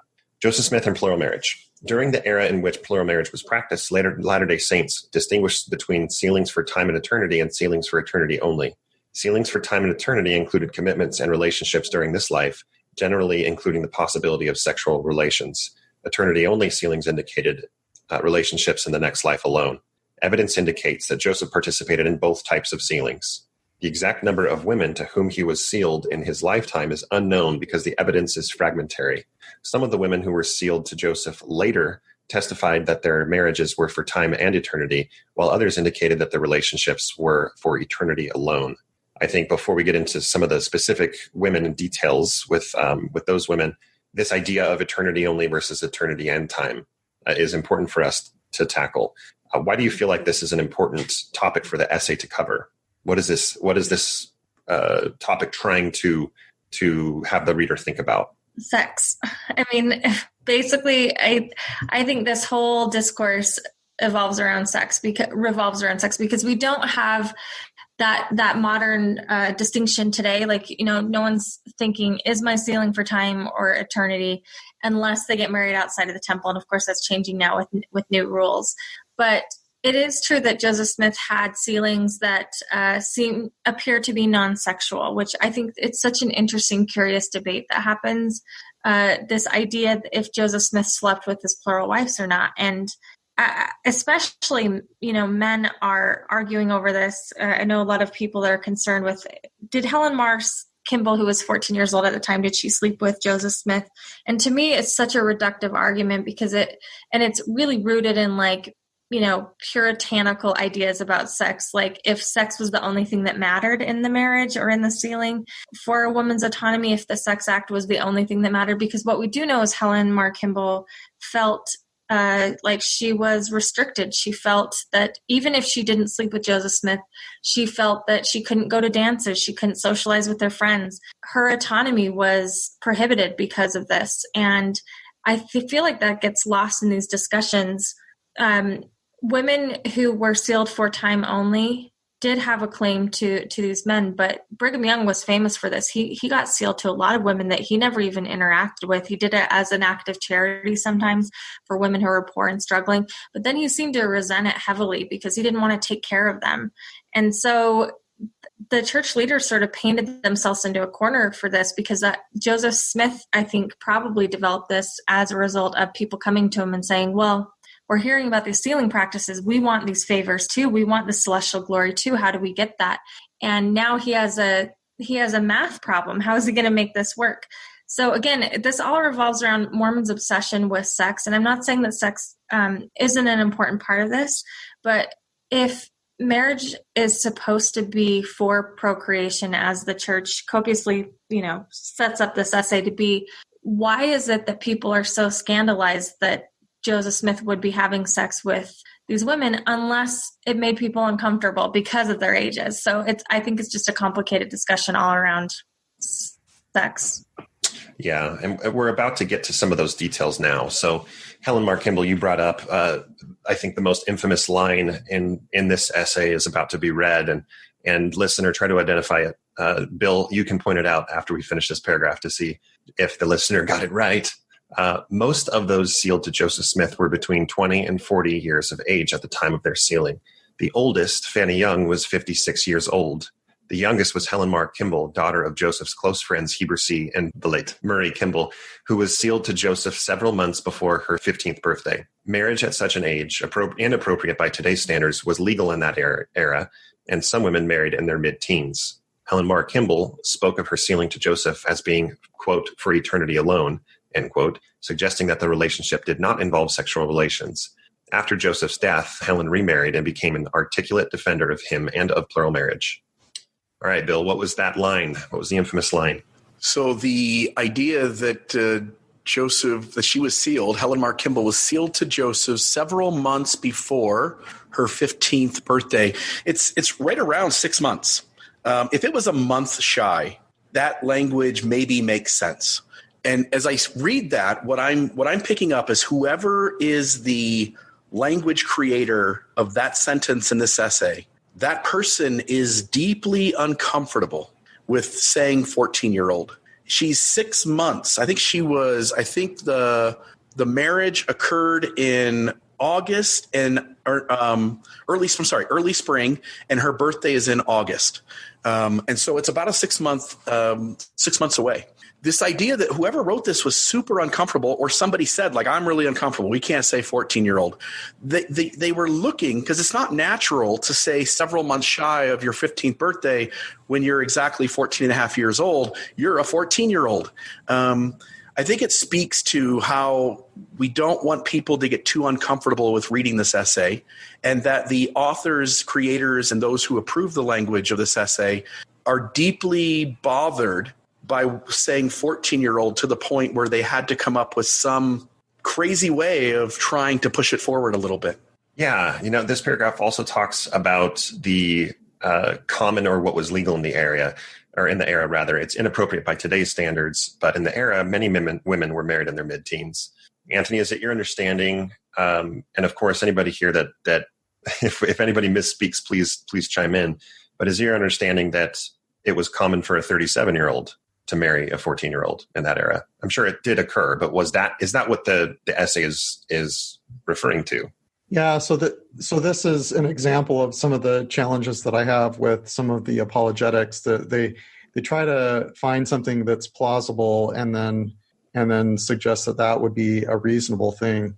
The census data shows that men and women tended to get married on average in their early 20s. As outliers on the bell curve, there were some men and women that would get married in their mid to late teens. But all the data that I've seen suggests that those are generally describing relationships where someone is still getting married to someone quite close to their age. So if they get married when they're 16, maybe they're marrying an 18 or a 19-year-old. They're not marrying a 37-year-old. And so they put this information here trying to suggest that it would be not unreasonable or not entirely uncommon for a 37-year-old to marry a 14-year-old. And when I read this paragraph, it seemed dishonest to me because it seems like that's what they're trying to suggest. I would mention that on a Gospel Tangents interview, Elder Snow, who was the historian of the church that was largely involved in the development of the essays with the church history department, said that he thinks that they made a mistake by using that several months before her 15th birthday. He says, we got a lot of pushback on that, and rightly so, and we made a mistake. We just felt uncomfortable. It just manifested that we were uncomfortable with saying that she was 14. Here is that audio from that podcast. Well, and I know that there are some people that, especially let's talk about the polygamy essay a little bit. I think one of the biggest critiques that I hear out in Mormon history communities is the reference to that Joseph may have married some. Let's see, I'm trying to remember the exact wording. Some in their 15th year, and it's like, why don't they just say that? Well, in hindsight, we very much wish we'd done just that. Okay. To say that she was 2 months shy of her 15th birthday, we should have just said she was 14. Mm-hmm. This is Fanny Alger. Mm-hmm. Or no, it's Helen Mar Kimball, isn't it? I think Fanny was a little older, yeah. Yeah, okay. You're right, I'm mistaken. But we should have just said that. It was, hindsight's 20/20. Mm-hmm. And I think being called out on that was entirely appropriate. We should have said she was 14. Okay. So at least Elder Snow has suggested that that was a mistake to parse it that way. Well, that may indicate something too. Just a quick point, which is they could change it, right? They could go back in and make an adaptation to the text of this gospel topic essay, and that would get some criticism as well, whether you leave it or whether you change it. But it may indicate their desire to try as much as possible to let the original stand and to suffer the consequences of whatever bad choices they made as they wrote these. Okay, next paragraph introduces another controversial topic. So, following his marriage to Louisa Beeman, and before he married other single women, Joseph Smith was sealed to a number of women who were already married. Neither these women nor Joseph explained much about these sealings, though several women said they were for eternity alone.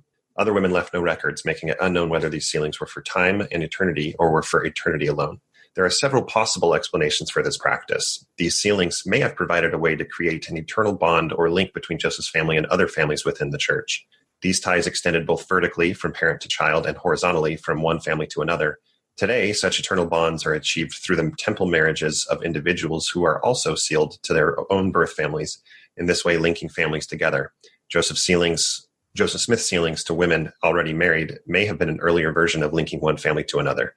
In Nauvoo, most if not all of the first husbands seem to have continued living in the same household with their wives during Joseph's lifetime, and complaints about these sealings with Joseph Smith are virtually absent from the documentary record. Lindsay, polyamory seems to be the topic at hand. Is there anything that these two paragraphs are leaving out that does show us that this practice was problematic for some of those practicing it? Well, again, I think the question that everyone's talking about using all this coded language is Joseph Smith having sex with these women? And I think that the answer is yes. We have evidence to suggest that, not only contemporary evidence around Joseph Smith. So some of these, men that they mentioned earlier that were getting sealed, their plural wives now are getting pregnant. They weren't as careful as maybe Joseph Smith or John C. Bennett was. Maybe they didn't have the resources, but they also, many of them were told that the doctrine was a way to bring up righteous families. We know that in the winter quarters period, at least, which is only a few years after what we're talking about, people understood that this was a way to bring up righteous seed, right?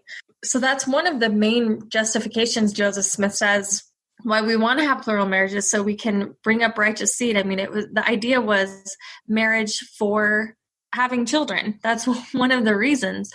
So what I think is interesting is this idea, if sealings were sort of just benign ways to tie people to the heavens together, that probably would have been a very compelling idea to a lot of people. So why was it secretive? I think the fact that it's secretive alone, sealings alone were so secretive, speaks to not because sealings in and of itself would be controversial, but because they involved more than just being tied in the heavens. They pushed against, Victorian norms of sex. Joseph Smith's plural wives, many of them mention that, including Eliza R. Snow. She intimated not just once, but several times that Joseph Smith had a reputation for being quite sexual. I think the quote was, we knew Brother Joseph better. You knew Brother Joseph better than that, to suggest he was some, Puritan. We know that Joseph Smith was doing that because women said that he was. Now, the level of an amount of sex, nobody knows. But again, their marriages... Under the idea of marriages in Mormonism are not asexual. So, and if they were, why not just seal gay couples together? The idea of marriage is about procreation. That is the justification used. And so why we fight about whether Joseph Smith had sex with these women is so absurd to me. I mean, that's why they're a marriage. Does that make sense? Yeah, that makes complete sense. Thanks for tying that. Why would it be secret if it didn't go against the sensibilities of those at the time? So thank you for that. Before we go on, there is one specific example. Bill, if you have some of the details at the ready within your brain right there, it would be great, of the situation with Orson Hyde and the mission and what happened when he came back from the mission. I know that some of the details are sparse and argued, but we do know some of his reaction when he came back. So this is someone that was already married. I believe Mirinda. Am I wrong? Yeah. So I don't know the details of this as well. We may end up having to end here in a few minutes, and so maybe we can pick up, and I'll definitely do the research on that. But essentially, Joseph Smith calls Orson Hyde on a mission. This is his mission to the Jerusalem and the surrounding area, where he goes up to the mountain and blesses it as a future temple site and as a place that will be important when Christ comes again. And while Orson is out on that mission, Joseph Smith initiates, or at least tries to initiate, some sort of relationship with Sarah Pratt. There is a debate about whether something actually happened. There is some evidence that indicates that Joseph Smith actually did have an affair with Sarah Pratt. There is some evidence that he did not. There's also evidence that it wasn't him, but it was John C. Bennett. But Sarah Pratt seems to come out of this a little frustrated with the church, and she's got, I believe, does she write a book? Do we know that, Lindsay? She write a book, Sarah Pratt? She becomes an anti-Mormon at the time. Later on, she even criticizes her husband as a pedophile, but that's later on in the Utah period. Gotcha. And so as Orson comes back from his mission, he is heartbroken. We have some evidence that points at this, and he's trying to sort all of this out. Joseph Smith is saying, like, Sarah approached me and I didn't do anything. And then there's the comment that she did something with John C. Bennett, and it becomes really a huge mess. And I'm sure it led to a ton of gossip at the time in the community. Sorting through those details will be difficult, but it seems apparent that something happened between Sarah and Joseph Smith to the point that Sarah essentially becomes a deep critic of Joseph and the church. So my understanding is that is accurate with regard to Sarah Pratt, but actually it was Miranda was Orson's wife, because Joseph was going after multiple married women. So it was Miranda Hyde. But there's three things that I quickly say. First of all, the most logical reason why you would take on wives that are already married would be to hide pregnancies. That is the most reasonable explanation as to why you do that. Second thing is it totally goes against, it's prohibited by D&C 132. Your additional wives are supposed to be virgins. And then the third thing is that it says here at the end that complaints are virtually absent, but they're not entirely absent. There were complaints, Orson and Henry Jacobs, for example.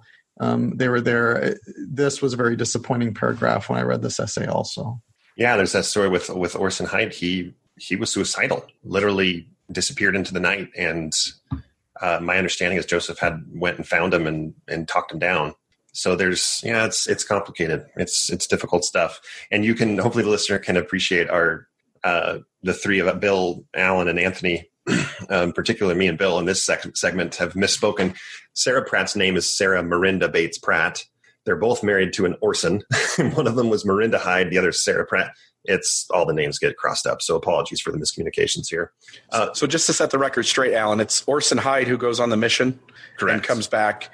And there's all this disruption about his wife being approached by Joseph and Joseph saying it's her, and this causing a deep fracture in his relationship with the prophet for a short time, and her being stuck in this argument about who approached who.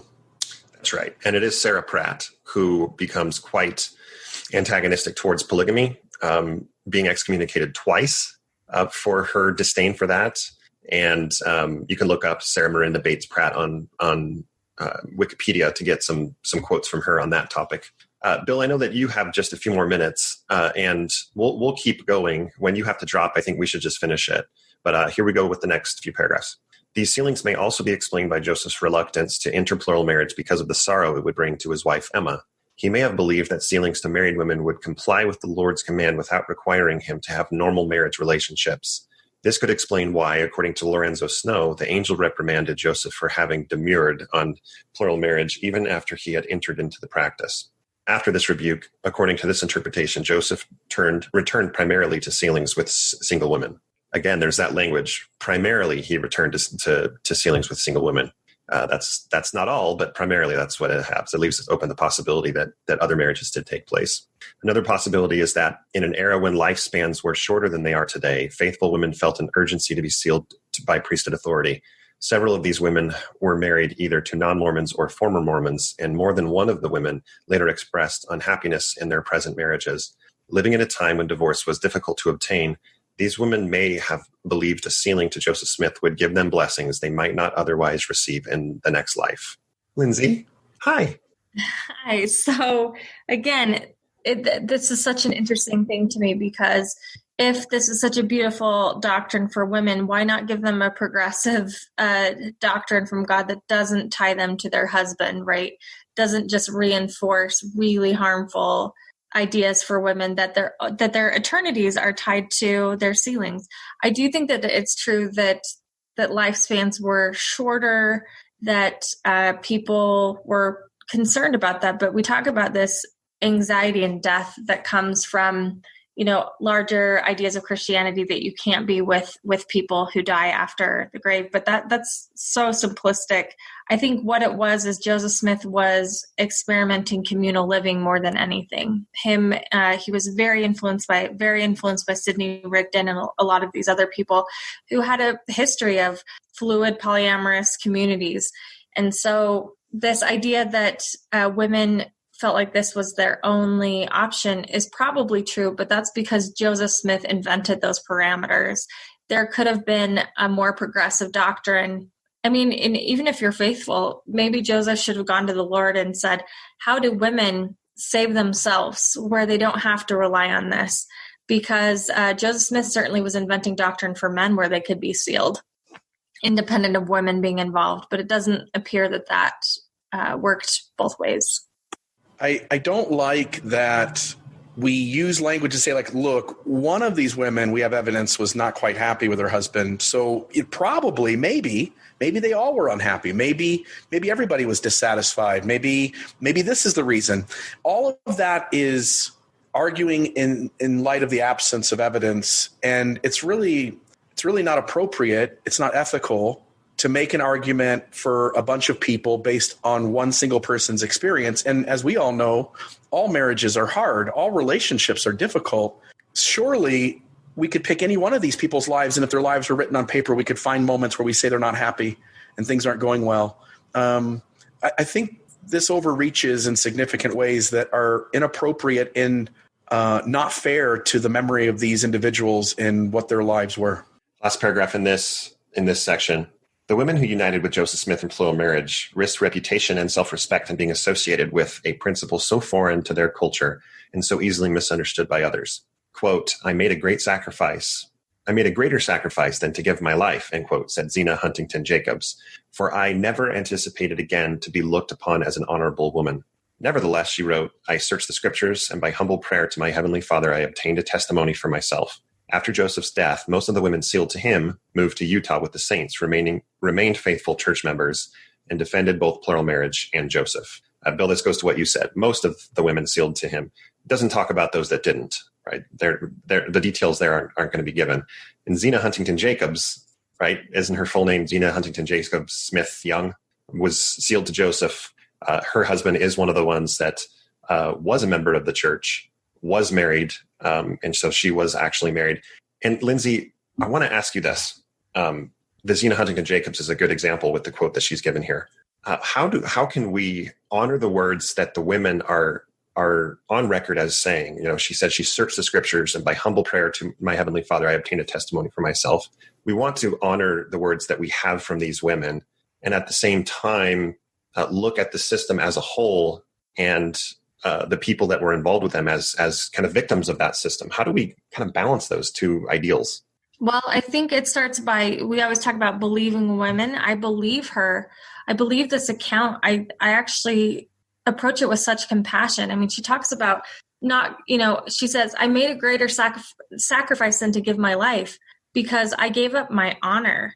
And to me, I'm just like, my heart breaks for that, because I'm like, well, first of all, her whole life was sacrifice. She did give up her whole actual lived experience for this honor. And instead of this doctrine liberating her, giving her this greater, glory that it was promised, what it did was just reinforce the harm that she had. And, this idea that her honor in Victorian society would be besmirched because she was sealed as a married woman to another man.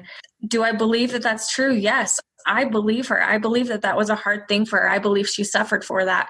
And I think that it suggests that they're just reinforcing the idea, the Victorian norms that shame should exist.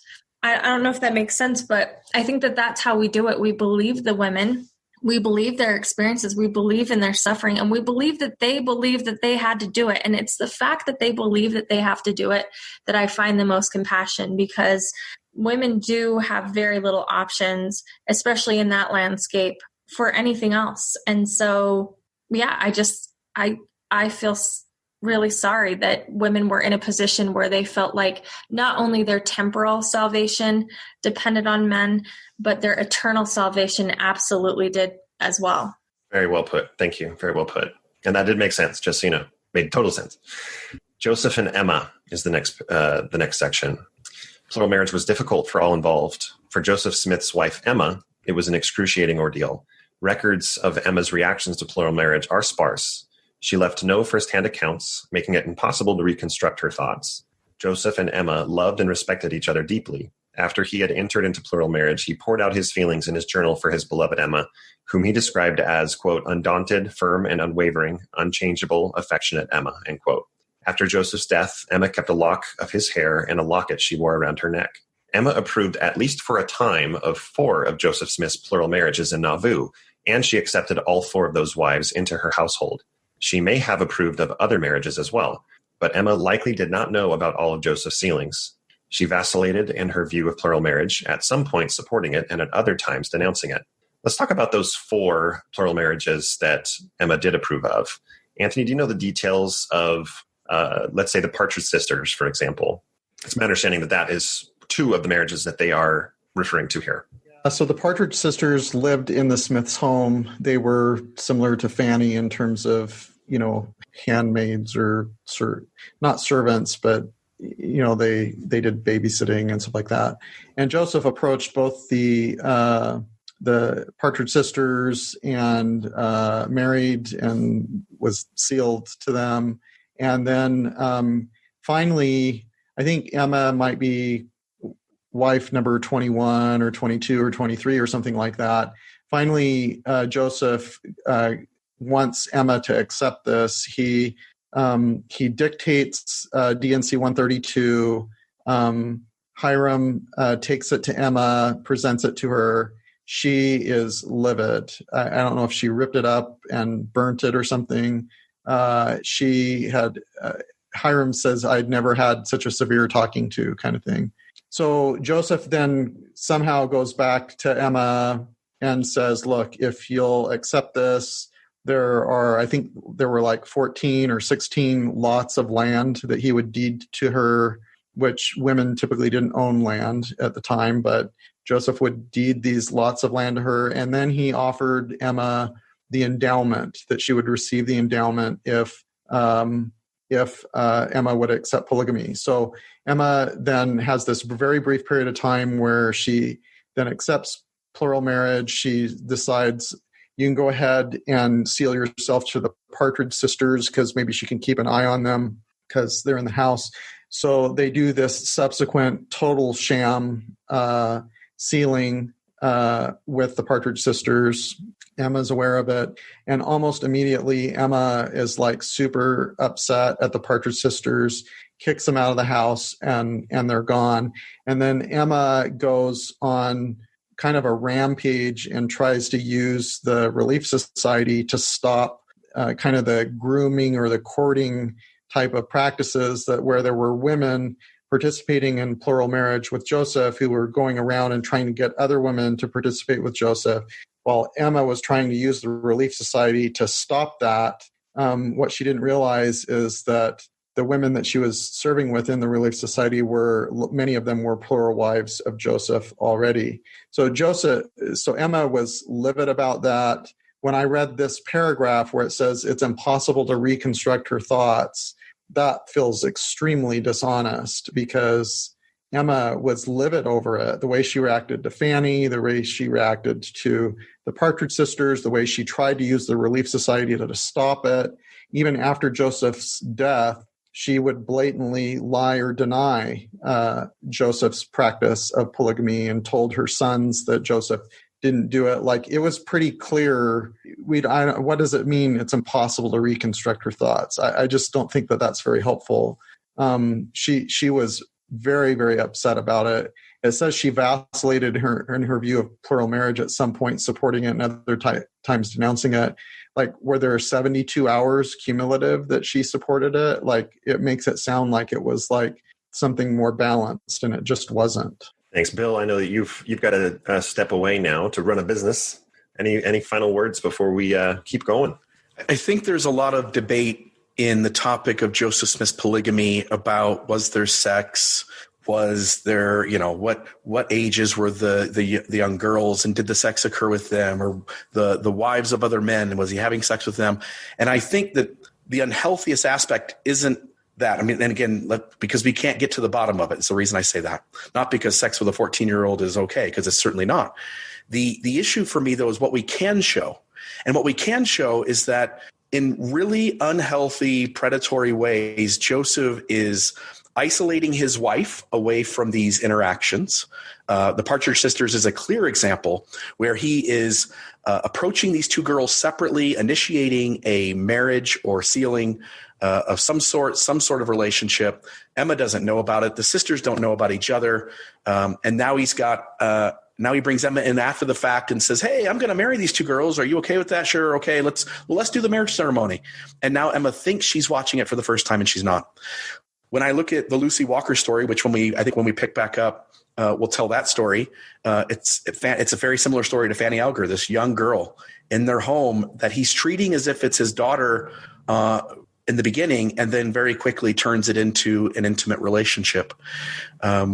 Whether it's Mary Elizabeth Rawlings Lightner, the Partridge Sisters, Fanny Alger, Lucy Walker, the Lawrence sisters, when you read the data that we do have, and we have enough, that even the apologists and the scholars are deeply uncomfortable with the way in which Joseph Smith conducted himself and used what I can only describe as coercion and manipulation and spiritual pressure for these women, these young girls and young women, to enter into these relationships. I am left with my jaw dropped when I encountered this in the beginning, trying to figure out, how was I told a story about Joseph Smith being such a good man, and then having to deal with this deep array of predatory behavior. And it was one of the big factors in me beginning to challenge and think critically about the issues within the church. Great, Bill. Thank you. And if it's all right, we'll finish this essay and we'll welcome you right back on the next essay with the Utah period. Yeah, Sound perfect. Good? Make sure you guys cover Lucy Walker in depth. I think that story tells a lot. Okay, have fun. Thank you, Bill. And this episode is brought to you by Family Pond in Hurricane. Love it. Come on down to visit Family Pond, 1271 State Street. Say hi to Bill. Every kid gets a free toy. Love it.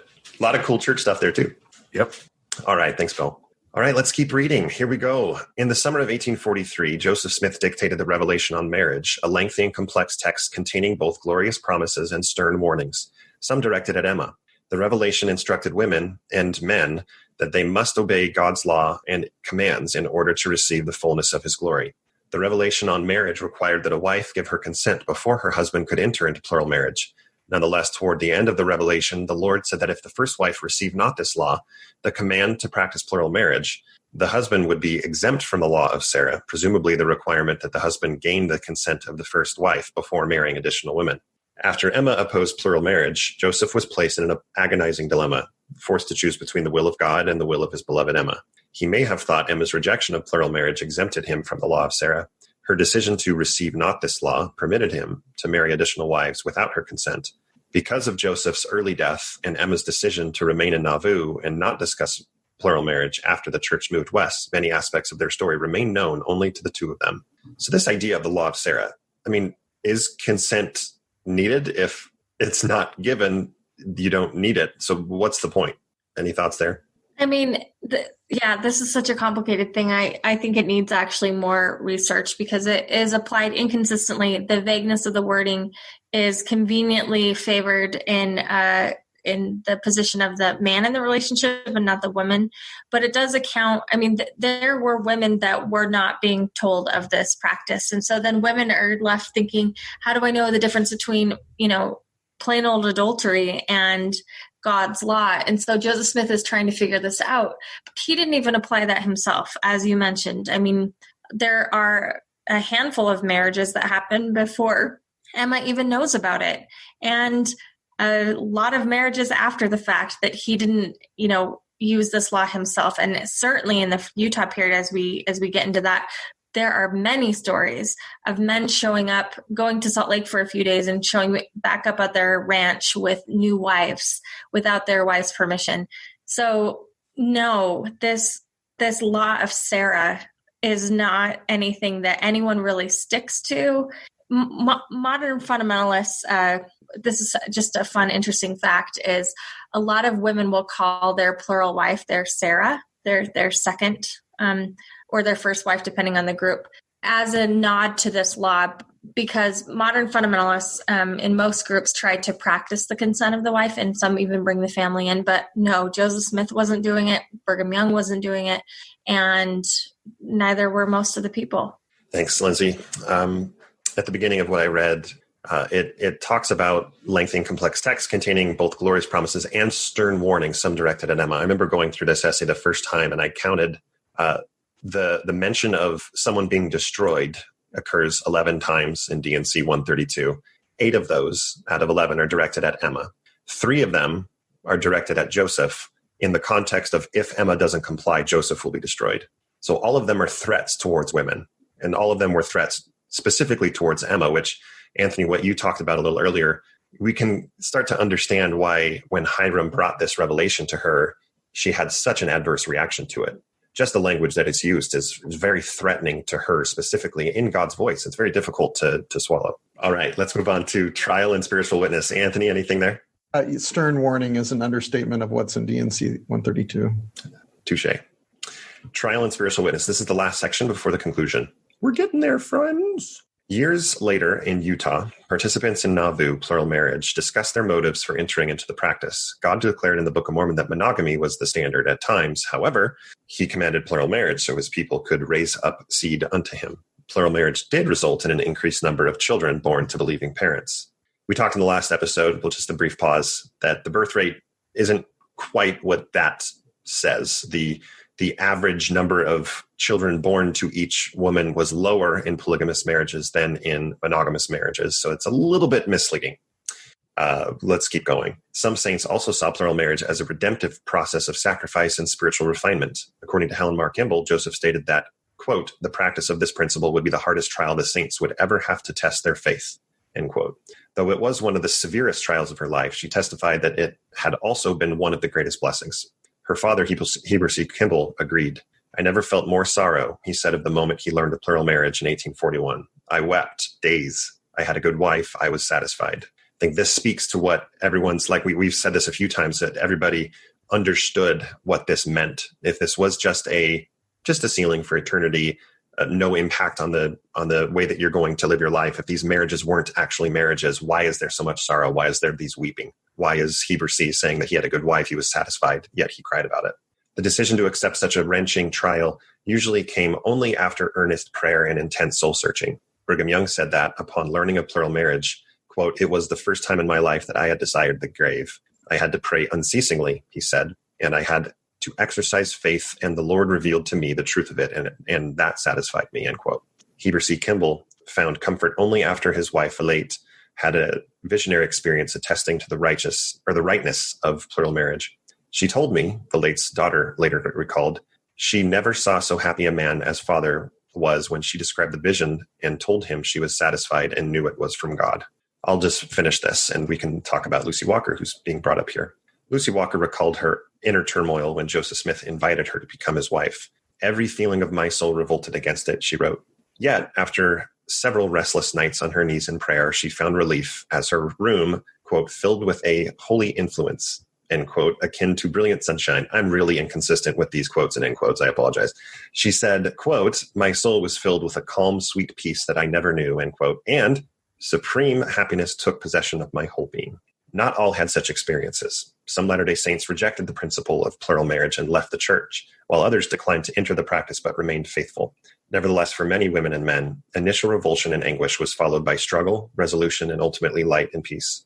sacred experiences enabled the saints to move forward in faith. Lindsay, with the Lucy Walker story, Bill urged us to give a little more details there. What do you know about her experience? So Lucy was another one of the women who found herself living with the Smiths in the Smiths home. And I believe she says that it was in 1842 that Joseph Smith approaches her for an interview, and he brings her in and he basically says, listen, here's the law, and here's what's going to happen. You have to live plural marriage. And she doesn't want to do this. In fact, she's sick about it. Joseph Smith includes penalties when he introduces this to her, harsh penalties, just like we talked about earlier. If you don't do this, it is going to be really harmful. And so we have the quote where she says, what do you have to say? Joseph Smith asked. Nothing, Lucy replied. How could I speak, or what could I say? And then he basically says it has to be secret too, by the way. Like, we can't do this. I can acknowledge you beyond the Rocky Mountains. And, you've got just this limited amount of time. You've got a day to figure this out. And she said, I was called to place myself on a living altar of sacrifice.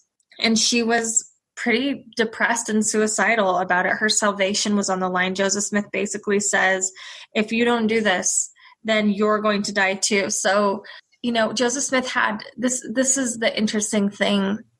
That story shows me how awful the practice must have been, how uninspired, how undivine it is. And yet a lot of faithful people take that as a story of faith of affirmation, this idea that the penalty is high. It's so terrible. You're sacrificing so much, and that's why it's right. And her story is really, really tragic because she resisted it, but ultimately gives in. And then, of course, she marries Heber Kimball. And just for time only, Kimball wasn't popular with the ladies. His own wives didn't like him. He wasn't known for being a very good husband or companion to his wives. And she was one that entered into what she called a contract with Heber after Joseph Smith died. So her story is really tragic. Thanks. Anthony, anything to add here? Yeah, so Lucy was 17 when this happened. Joseph was 30, almost 38 years old. And reading of Lucy's, she's using pretty vivid imagery in what we have in her record of being that love had nothing to do with it, that she offered herself on an altar. That seems to be a very striking imagery or metaphor for what her experience was as a 17-year-old, being told that if she didn't do this, she was going to lose her exaltation. And Joseph was almost 38 years old at the time. And Joseph gives her an ultimatum and says, if you don't do this, I'm going to give you this deadline. And so she can't sleep for quite an extended period of time and ends up coming up with this spiritual experience that makes her decide she's going to go ahead and do it, but then subsequently explains that love had nothing to do with it, and that it's like she set herself on an altar, in what she did. So I'd encourage the listener to listen to that episode, all of the episodes, but that particular episode in Year of Polygamy, I'd encourage you to, get Todd Compton's book as well and learn more about the story of Lucy Walker. I'd also mention that they refer to Heber C. Kimball and Valate as well as wife, but they don't refer to the Abrahamic test. So Joseph goes to Heber and says, God says that you have to give me your wife. And so they agonize over it. And over a period of time, they come back and they say, if that's what God wants, that's what you're going to do. That's what we'll do. And Joseph's like, just kidding. But I'll take your daughter kind of thing, Helen Marr. So that's the kind of manipulation that I perceive was happening with Heber and his wife. And that's the kind of manipulation that I perceive happening with Lucy Walker as well. Yeah, thank you for pointing that out. A lot of people point to the Abrahamic test as a thumbs up. This is how God operates, and it's it's fascinating to me how the same evidence can be recognized on both sides and people can come to very different conclusions. And we recognize that that certainly is the case on this topic. This paragraph that we just read, these last few paragraphs, are the most dense with footnotes of this entire essay. So we would recommend as well for those that really want to understand the information that is being presented to go to those. Almost all of these in the section of trial and spiritual witness, almost all of these footnotes are referring to other books like The Life of Heber C. Kimball and a brief biographical sketch of Lucy Walker Smith, etc. So there's a lot of different things. And I found the easiest way to use these footnotes is to just highlight within your web browser the name of the book and just do a Google search. Many of these are available on Google just to open up yourself. So enjoy the thousands of hours of research. All right, let's move on to the conclusion. The challenge of introducing a principle as controversial as plural marriage is almost impossible to overstate. A spiritual witness of its truthfulness allowed Joseph Smith and other Latter-day Saints to accept this principle. Difficult as it was, the introduction of plural marriage in Nauvoo did indeed raise up seed unto God. A substantial number of today's members descend through faithful Latter-day Saints who practice plural marriage. Church members no longer practice plural marriage. Consistent with Joseph Smith's teachings, the church permits a man whose wife has died to be sealed to another woman when he remarries. Moreover, members are permitted to perform ordinances on behalf of deceased men and women who married more than once on earth, sealing them to all of the spouses to whom they were legally married. The precise nature of these relationships in the next life is not known, and many family relationships will be sorted out in the life to come. Latter-day Saints are encouraged to trust in our wise Heavenly Father who loves his children and does all things for their growth and salvation. The Church acknowledges the contribution of scholars to the historical content presented in this article. Their work is used with permission. Okay. I even paused. It was hard for me to read without interjecting a few things. So why don't we start with you, Lindsay? Anything that jumped out here? Well, I do think it's true that it's impossible to state the challenges that this doctrine brought in. And I would say that's still a challenge for the church. The modern LDS church, if you put aside all of the, posthumous sealings and all of the challenges that this paragraph sort of nods to, that idea has caused so much more anxiety, I think, than it's brought comfort to people, in the sense that because it's so messy, because it's so known, because family units are not as easily documented and as clean and linear as, Mormonism wants them to be. Family relationships are complicated and messy. I think that is true. It's a complicated thing, and it's brought a lot of challenges to the church. This idea that it's raising up seed unto God again. It's so interesting because ironically, it didn't raise up seed for Joseph Smith, right? But some, I've heard the argument, well, that wasn't his role. His role was to introduce it and to, do all of these spiritual ties, and the seed, would be raised up through other people. But you kind of made a face too, and it's probably because the numbers are a little funny, as we mentioned already. You can go to Fire Mormon and have some of those numbers debunked by the church's own apologists. But also, what it's done is it's tied family leadership dynastically. So it keeps entrenched in church leadership people who are tied to the hierarchy through dynastic ties, which means that when Joseph Smith instituted these favors, these sealings in exchange, your righteousness and loyalty and obedience to the church in exchange for eternal salvation, those practices are still continued today, as most of the general authorities, the majority of them, have dynastic ties to one another, to early church leaders. And this is what I want to tell people listening. There's this idea that God can call anyone from wherever you're at to be a leader in the church. But I would say the data on that suggests otherwise. It's about who you know, who you're sealed to, who you're related to. And Mormonism has caused that doctrine, for better or for worse. We always joke that I can find that I'm a ninth cousin to just about anyone who has pioneer roots in Mormonism. But as I see that practiced in modern fundamentalism, it gets to the point where it's incestuous. I hate to use that word, but that's absolutely what it is. Cousins are married to each other. Even in LDS Mormonism, their cousins married to each other. But it gets to be a point where that doctrine of tying people together and everyone having this righteous seed related to faithful members can be really pernicious. There's a Mormon fundamentalist group called the Kingstons, who they rely on this idea of being related to royal bloodlines, and it's caused so much heartache for people. So to see this sort of championed as a good fruit of polygamy, I would say is way more complicated in practice than I think this essay suggests. Thank you, Anthony. Yeah, I have a few comments. So the first is I'd recommend Carol Lynn Pearson's book, The Ghost of Eternal Polygamy, for someone that wants to understand the degree to which these things are still affecting individuals in the church.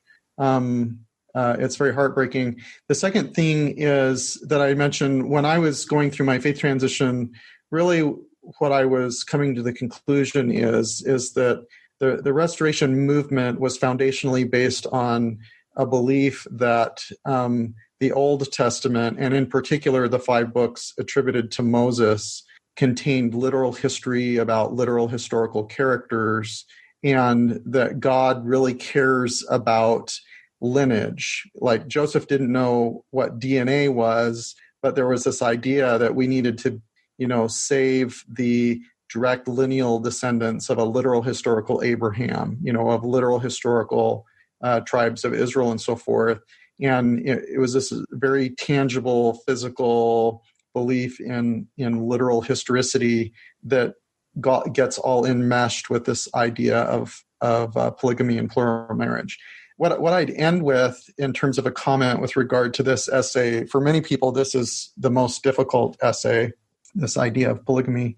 One thing that I've noticed, at least anecdotally, and I don't know if anyone has really put in work in terms of surveys to figure this out, but what I've found is active believing members of the church who have studied this issue of polygamy and plural marriage, the majority of the ones that I've talked to believe it was a mistake. They believe Joseph made a mistake.